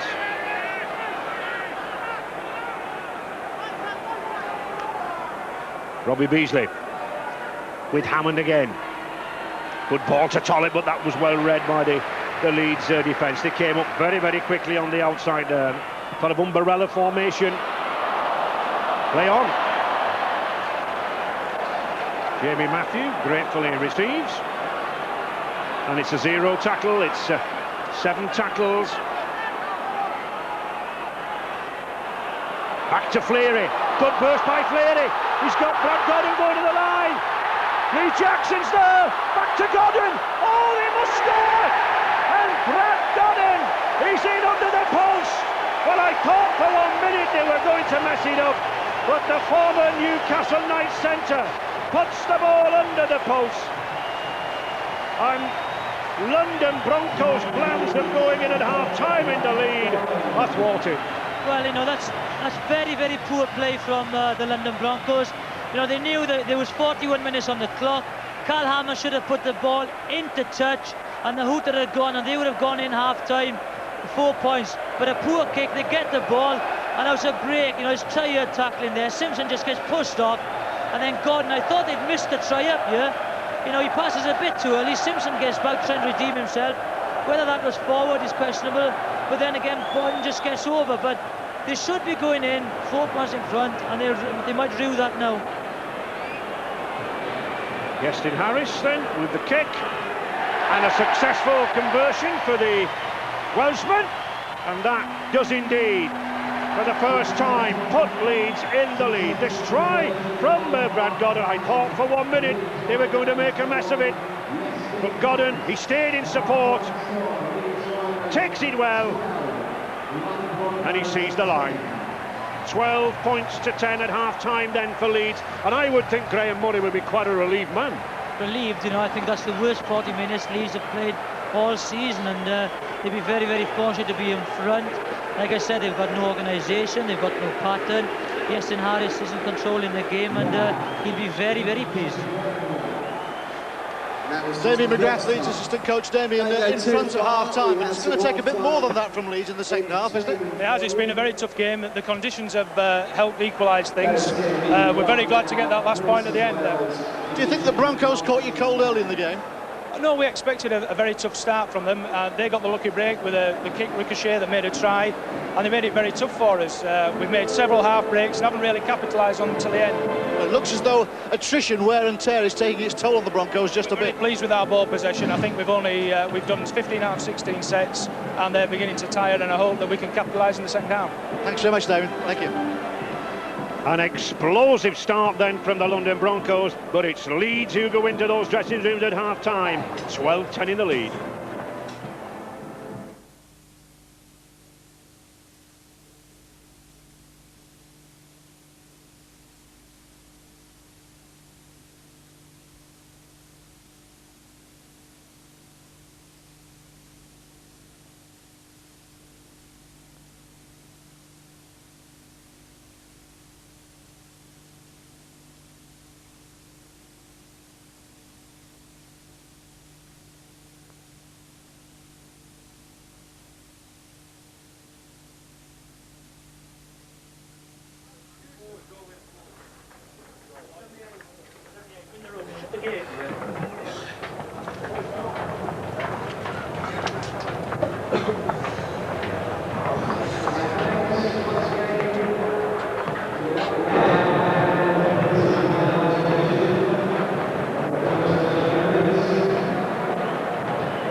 Well, I believe Dick Duckingfield's got some very, very urgent news for us down there on the bench.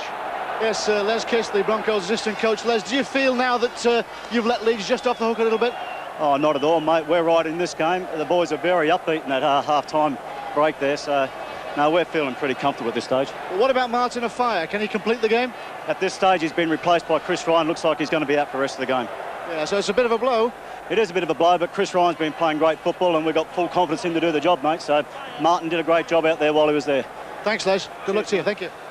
Well, no Martin Offiah in this second half. That leg injury more serious than what we thought. Les Kiss putting a very brave face on there, Jonathan, but a bitter blow. Yeah, it is a bitter blow, but I think he had a dead leg in the tackle, and you know, that 10 minutes at half-time it is stiffened up. But Chris Ryan is an experienced winger. He's played in the Winfield Cup for Manly, so you know, not as quick as Offiah, but may add a little bit of bulk.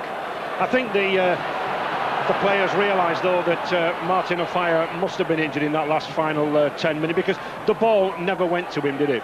Yeah, and as I said, the 10 minutes at half-time wouldn't have helped the leg because it is stiffened up because of inactivity. And Our viewers should have noticed there, Marcus Saint-Hilaire on at full-back. Harris moving up into the standoff position for Leeds. Again, standard tactics heading away from Graham Murray.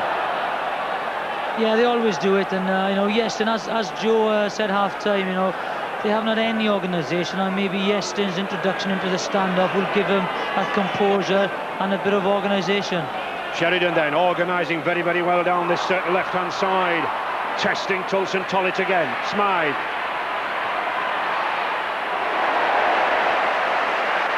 Nothing wrong with the tackle really, one or two oohs and ahs from the crowd, but Adrian Morley doing well for Leeds.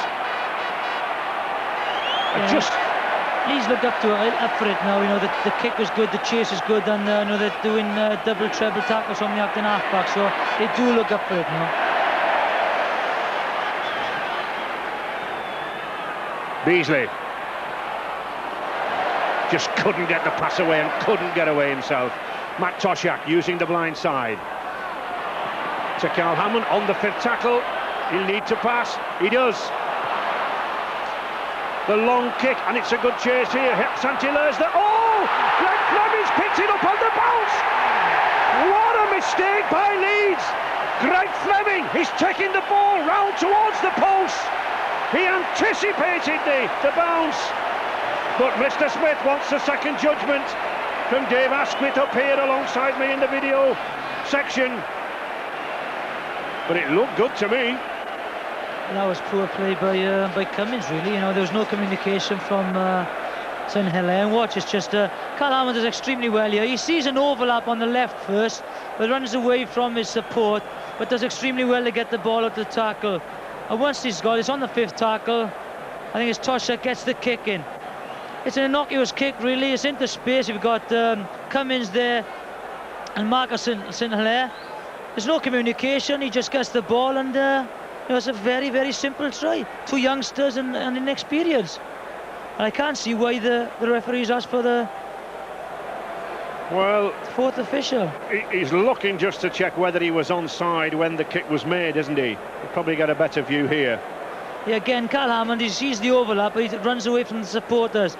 He does extremely well to get the ball away. The ball comes to Toshak, and as I said, it's just the kick into open space, and total misunderstanding and lack of communication between Cummins and Saint-Hilaire. And Fleming, just an honest chase, the bounce is there, and he gets the try from it. Again, the same start as they had in the first half.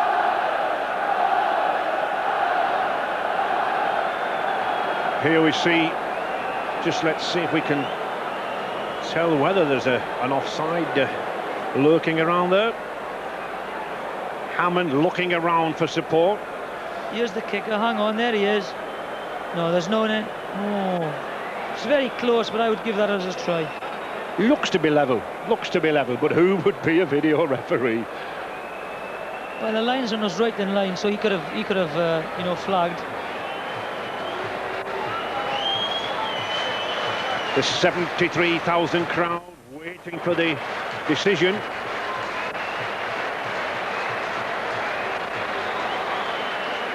Such a tight decision. Hammond does well to hold on to the ball. Last display. Again, very poor play, you know, so lethargic as they started in the first half. You can't afford to be like that in a Wembley final, because everyone chases everything. It's, you know, you chase lost causes and you get rewarded for it. Well, what impressed me was Les Kiss, who came out there, you know, you thought he would have been upset by the absence of a fire, but there was a very positive mood, Jonathan, and that obviously has got across there in the dressing room. Well, a lot of teams who come to Wembley, you know, think they've achieved their goal for the season by coming here, but the Broncos are focused and they want to win. Rob Smythe.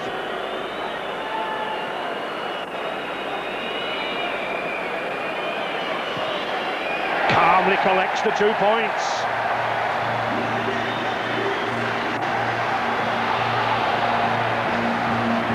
And those London fans, many of them there in the old Fulham jerseys of 19 years ago, can hardly believe it. Not only London at Wembley, but London Broncos leading at Wembley. 16 points to 12. And what a timely try. That's a good kick-off. Salter does well to palm it back. I think he did well from his line-out days with West Hartlepool Rugby Union Club up there, Jonathan.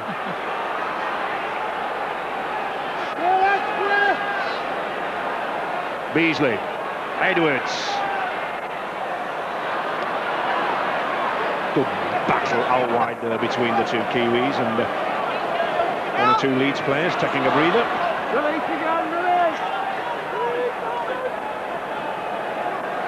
Edwards. Chris Ryan, the substitute. And again, that try has given London Broncos the impetus again. You know, maybe they were a bit flat after the half-time hooper, but then again they're back into it now. This Leeds team, you know, really allowing the ball to bounce. I mean, if we'd seen that in the under-11s game, I think those school teachers from Gateshead and Dublin would have had something to say. Yeah, they don't look, you know, very confident at all. The back three, lack of communication, not taking the ball on the full. You know, and if I was Carl Harmon, I'd put far more pressure on them. But plenty of talent in this Leeds side, and plenty of time to hit back. 4 points is no winning margin at Wembley. Not in such an early stage of the game. Matthew just looking to pass the ball. On the 5th tackle, Sheridan.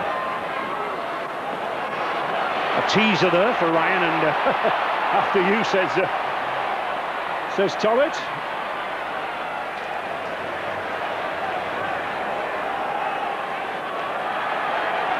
Smythe. But that's good defence from Leeds. Leeds moving in very, very quickly. They're wanting to contain London down here. London leading, and 5 handling errors. Well, you know, they didn't make the mistakes I've counted, as Leeds have done. Hammond. Edwards. Ooh. Justin Harris read the situation well there on Shane Miller.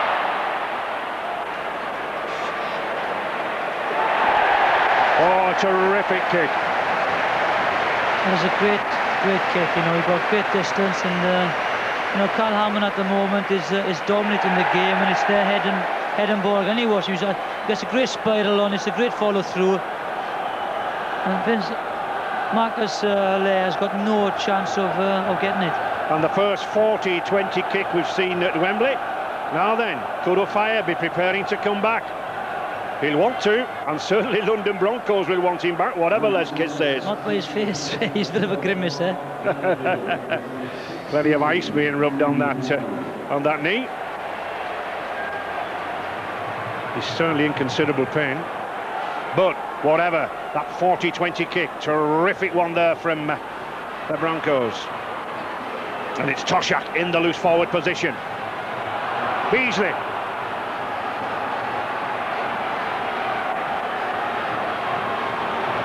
Oh, I think 1 or 2 wasted tackles there. I'm sure London would be better employed to move this ball out wide. Sean Edwards. Leeds coping well at the moment. Hammond. Good dummy by Hammond. He has the strength on the last tackle. Good covering. And I don't think London made the best use of that sequence of 6, Jonathan. No, but a good tackle by Barry McDermott there. Ball and all tackle again.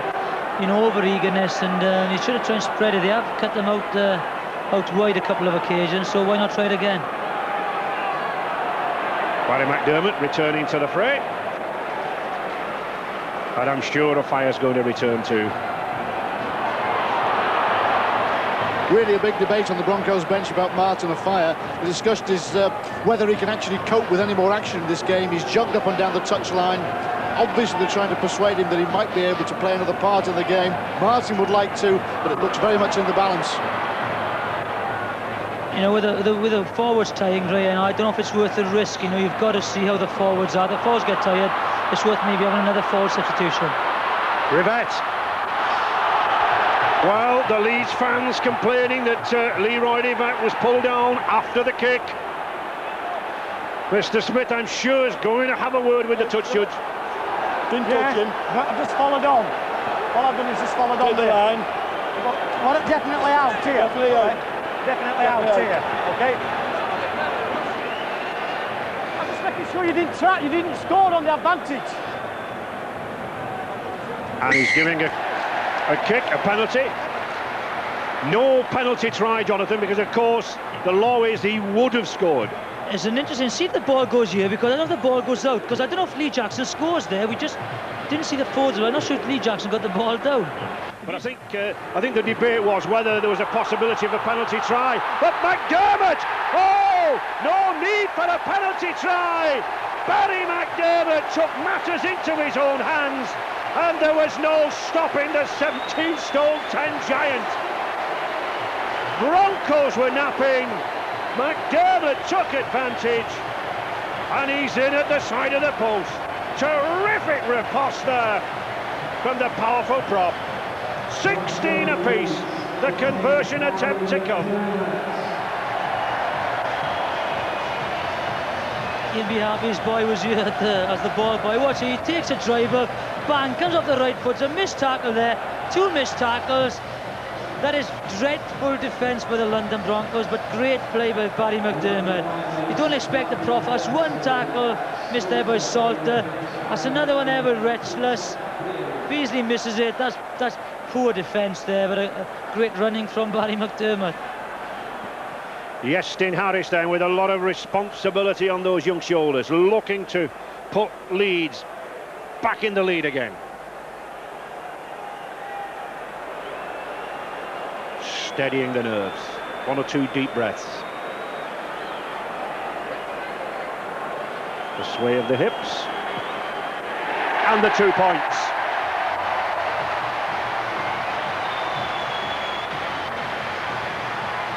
What an intriguing final, Jonathan. Yes, it's you know, to and fro, and you know, mistakes I think are dominant in this game. You watch it, it's just a typical drive. There's 1 step solid, 2 steps is Retchless, that's a good step. Tilson Tollett, Beasley, you know, it just opens up for him. Well, he tells me he went on his honeymoon before his wedding this year because he wanted to be ready for the pre-season training, and it certainly pulled off. Again, a good kick there by Carl Hammond. You realise the bounce of the rugby ball. You know, you can't say where it's going to go. It just bounces over Rivette's head, and it's head and ball again for London Broncos. Matt Salter. I think he's off in the bin after missing the tackle. Matt Salter suffering there with that nasty mouth injury, but interesting to see Peter Gill back on, and there he is at number 9, the ball player. They've certainly missed his slight of handling in midfield. There is Gill again, first receiver. Takes a lot of the pressure off Carl Hammond and Sean Edwards. Beasley, Tollett, Gill again, good pass.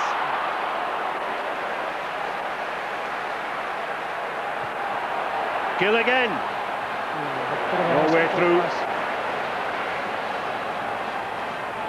Carl Hammond. Good switch.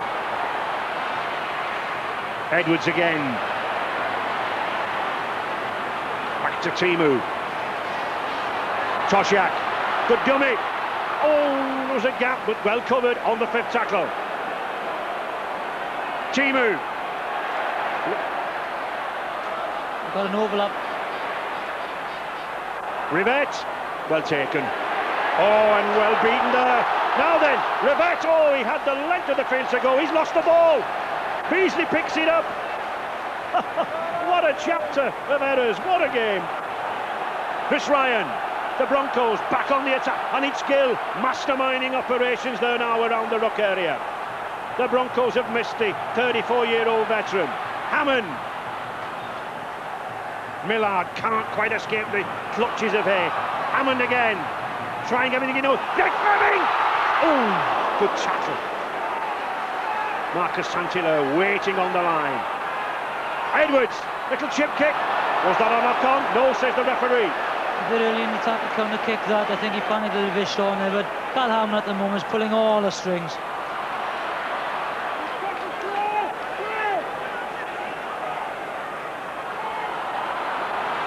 And certainly the weather will play a part in the stamina and staffing it of these players as the game goes on. According to the stadium authorities, in the direct sunshine, it's more than 80 degrees in the bowl here at Wembley now.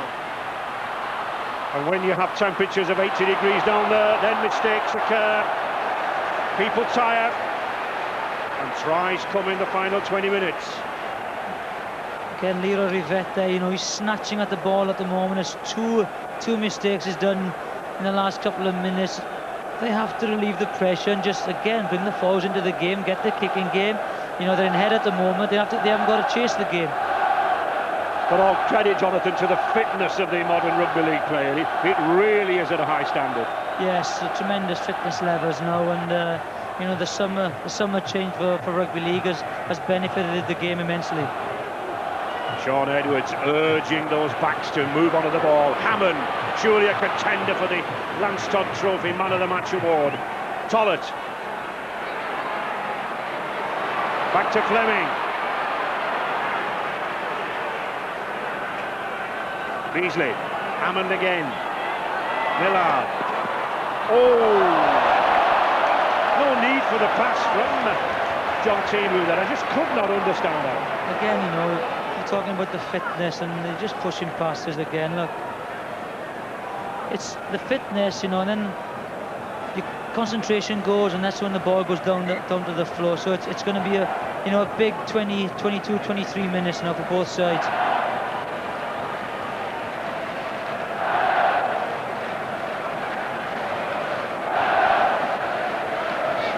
68% in the Leeds half from London, yet trailing. Yeah, you know, I know John Mooney said they're putting a little kick in, you know, either the long kick or the short kick. You know, they're playing with Yasin Hazard full back. I know Marcus and Hilaire, but maybe when they're attacking, instead of trying to push the pass, they'll put a grubber in. Oh, Ryan Sheridan! Now then, can he go the length of the field? Just look at Robbie Simpson trailing him. He got Smythe, tremendous run, but wonderful cover. Leeds on the attack, Morley, clever switch to Francis Cummins. London flooding back desperately here. Harris, he looked to get it out wide, 40-metre pass.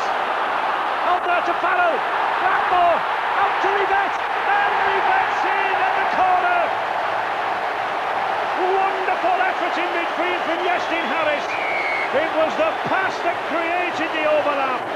Rivette was on the end, and he grabbed the try. Terrific reply, and it all started with that break from the scrum by Ryan Sheridan. The Broncos did well to get back and cover, but they couldn't cover that right wing man, Leroy Rivette. His second of the afternoon. Well, Ryan Sheridan, they've contained him, and it's just a mismatch. Peter Gale on Ryan Sheridan, and it's good defence here. You've got Smythe coming, you know, from the right. You've got Simpson again, and Simpson and Smythe eventually pull him down together. I thought they'd messed it up a little bit here. Isamoli went the wrong side, but again, it's this, you know, he just stops here, looks at the overlap out wide, and it's 3-on-2. It's good straight running. There we go, bang, bang, simple 3-on-2, and the pace of Rivette does the rest.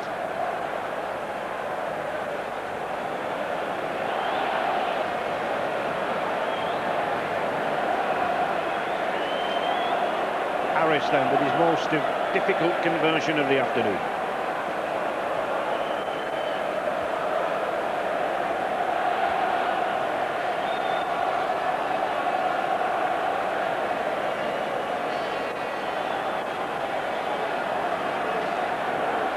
He'll not hit it too hard, he'll just try to stroke that ball with the instep.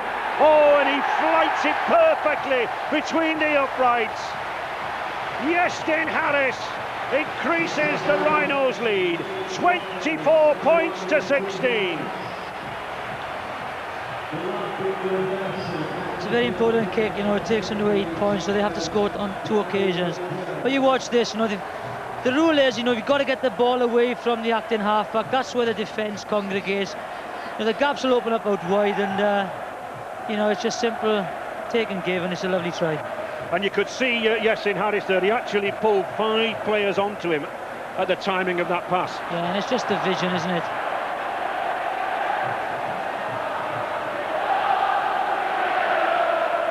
And suddenly, 30,000 Yorkshire voices in song on the terraces as they sense Leeds possibly looking for a first Challenge Cup final win in 21 years. Oh, a beautiful pass to Aidan Morley, but again another terrific tackle from Tollett. cracking game at fullback, but it's Leeds rampant to Jackson, to Saint-Hilaire, and Marcus Saint-Hilaire is in. Wonderful support play from the fullback. Leeds hitting back right from the kick-off. All smiles now from Leeds as they possibly sense they're back in business at Wembley. Wonderful effort. Superb support play. No chance for London Broncos to put the men down. Yeah, this is Leeds out there. They're running in pairs now. It's a lovely time pass. Hammond takes a gamble of going for the intercept. He's got the ball in the wrong hand. Now he should have tried to fend him off. A fantastic tackle by Tollett again. But again, watch the support play. They're running in pairs. There's Hay again. Two lovely time passes. The support is there on the outside again. And Hilaire just finishes off a superb flowing movement by Leeds.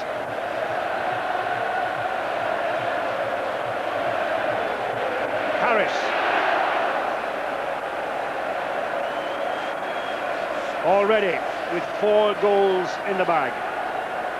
Looking for a 5th. Shouldn't be too difficult a problem for him. It isn't.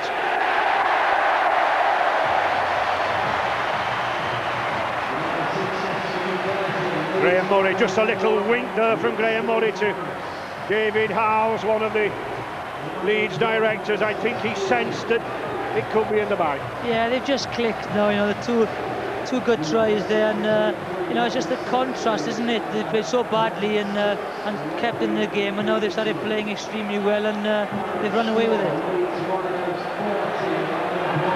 Good pass, good try. But I think as well, David Howes will know that when he was at St Helens, how St Helens roared back from that big deficit against Bradford. It's not over yet, Jonathan. Yeah, and again, you've got to take your hats off to London Broncos. They've worked out the kick again, the pressure kick on Rivette, and the bouncing ball, and Cummins done extremely well to keep the ball in play. But the chase was good, and it's their head and feet again, and it's important that they score now. Leeds winger Marvin Golden unlucky to miss out on the game today. Marvin, it was a long time coming, wasn't it? Yeah, I know the guys have been working hard though, and I think, you know, we're getting a bit of a roll on at the moment, and I think the way things are going, we're going to score a couple more. Yeah, we'll see. Thanks, Marvin. London then trying to move up a gear or two. Edwards trying to emulate Harris there with that long pass. Good tackling there from Farrell.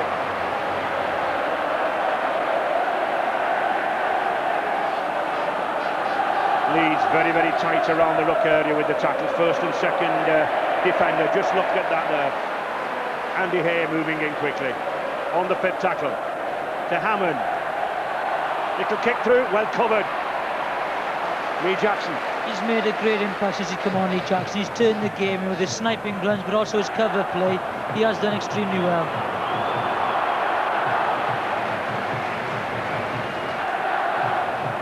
Attention there to Robbie Simpson. Adrian Morley coming more and more into this game now. The big Great Britain second rower. Just 15 minutes remaining here in this 1999 Silk Cut Challenge Cup final. London desperate for another try and a goal. Sheridan. Well read by Ryan. And Leeds now moving up much more quickly on the kicks. Yeah, they're in control now. They got the composure back, and you know, with the 14-point cushion, you know, they can relax a little bit, you know, but you know, just ensure that the defence line is still very good.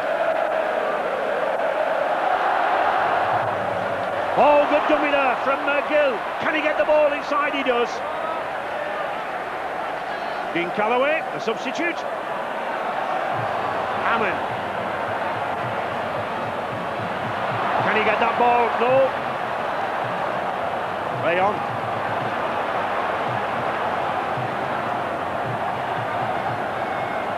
Hammond again.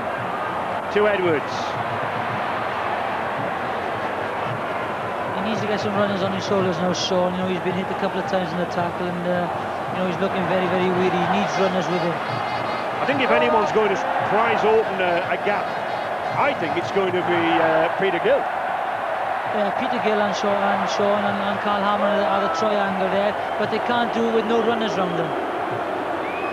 Carl Hammond with a kick to the corner. Francis Cummins is underneath it. He's in touch. A tricky kick there.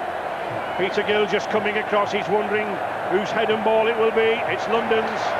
Yeah, I just thought that Francis Cummins got the hand of the ball there.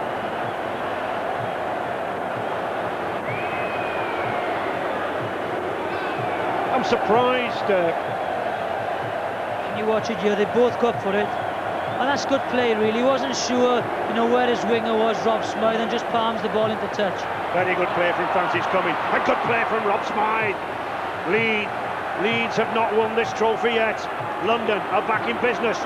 Oh, Leroy Rivette has intercepted. Now then, he's got the length of the field to go. His head's back. His legs are pounding. He'll be in for the try. Oh, that's fully 90-metre run. 90 metres there from Leroy Rivette. Terrific try. And we all remember Robbie Paul's first ever hat-trick of tries here at Wembley. Leroy Rivette going in for his third. And is it all over for London? I think it is, Ray. It was the last throw of the dice for them. Whether they needed to throw the long ball out, a chance you take. Look, the ball goes out, and they did have an overlap. And Leroy Rivette reads the play well. He hasn't been looking very confident, in defence, but he reads the play well. It's a good style. He's pinned his ears back, and nobody's going to get anywhere near him. It reminded me of a try by Stuart Wright from Widnes many years ago, blocking the ball out of the air. They had the numbers out wide, and Carl Hammond, as I said, is the last throw of the dice. He read it well. If he'd have missed, London would have scored. He didn't miss, and Leeds have scored.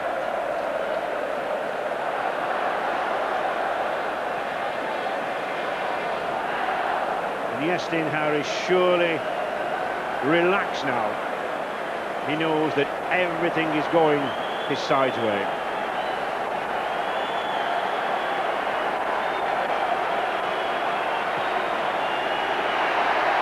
But not this time with the kick. So, Leeds in the lead, 34-16, thanks to a hat-trick from that lad. As you said, Iestyn isn't his most favourite ground for kicking goals, but it wasn't really that important. And here we see he's got a good style. He knows he's not going to be caught. And you can see that by the way he angles in towards the post. It's good action. Legs are going, arms are going, and it's a lovely hat-trick. Only the second hat-trick at Wembley. As we said, Robbie Paul, the only player to score a hat-trick previously against St Helens in '96. Leeds players are said to be on a winning bonus of something in excess of £20,000, but Leroy Rivette there can add £10,000 to that for scoring a hat-trick of tries at Wembley. Not a bad afternoon's work. I wonder if that'll go in the players' kitty, Ray.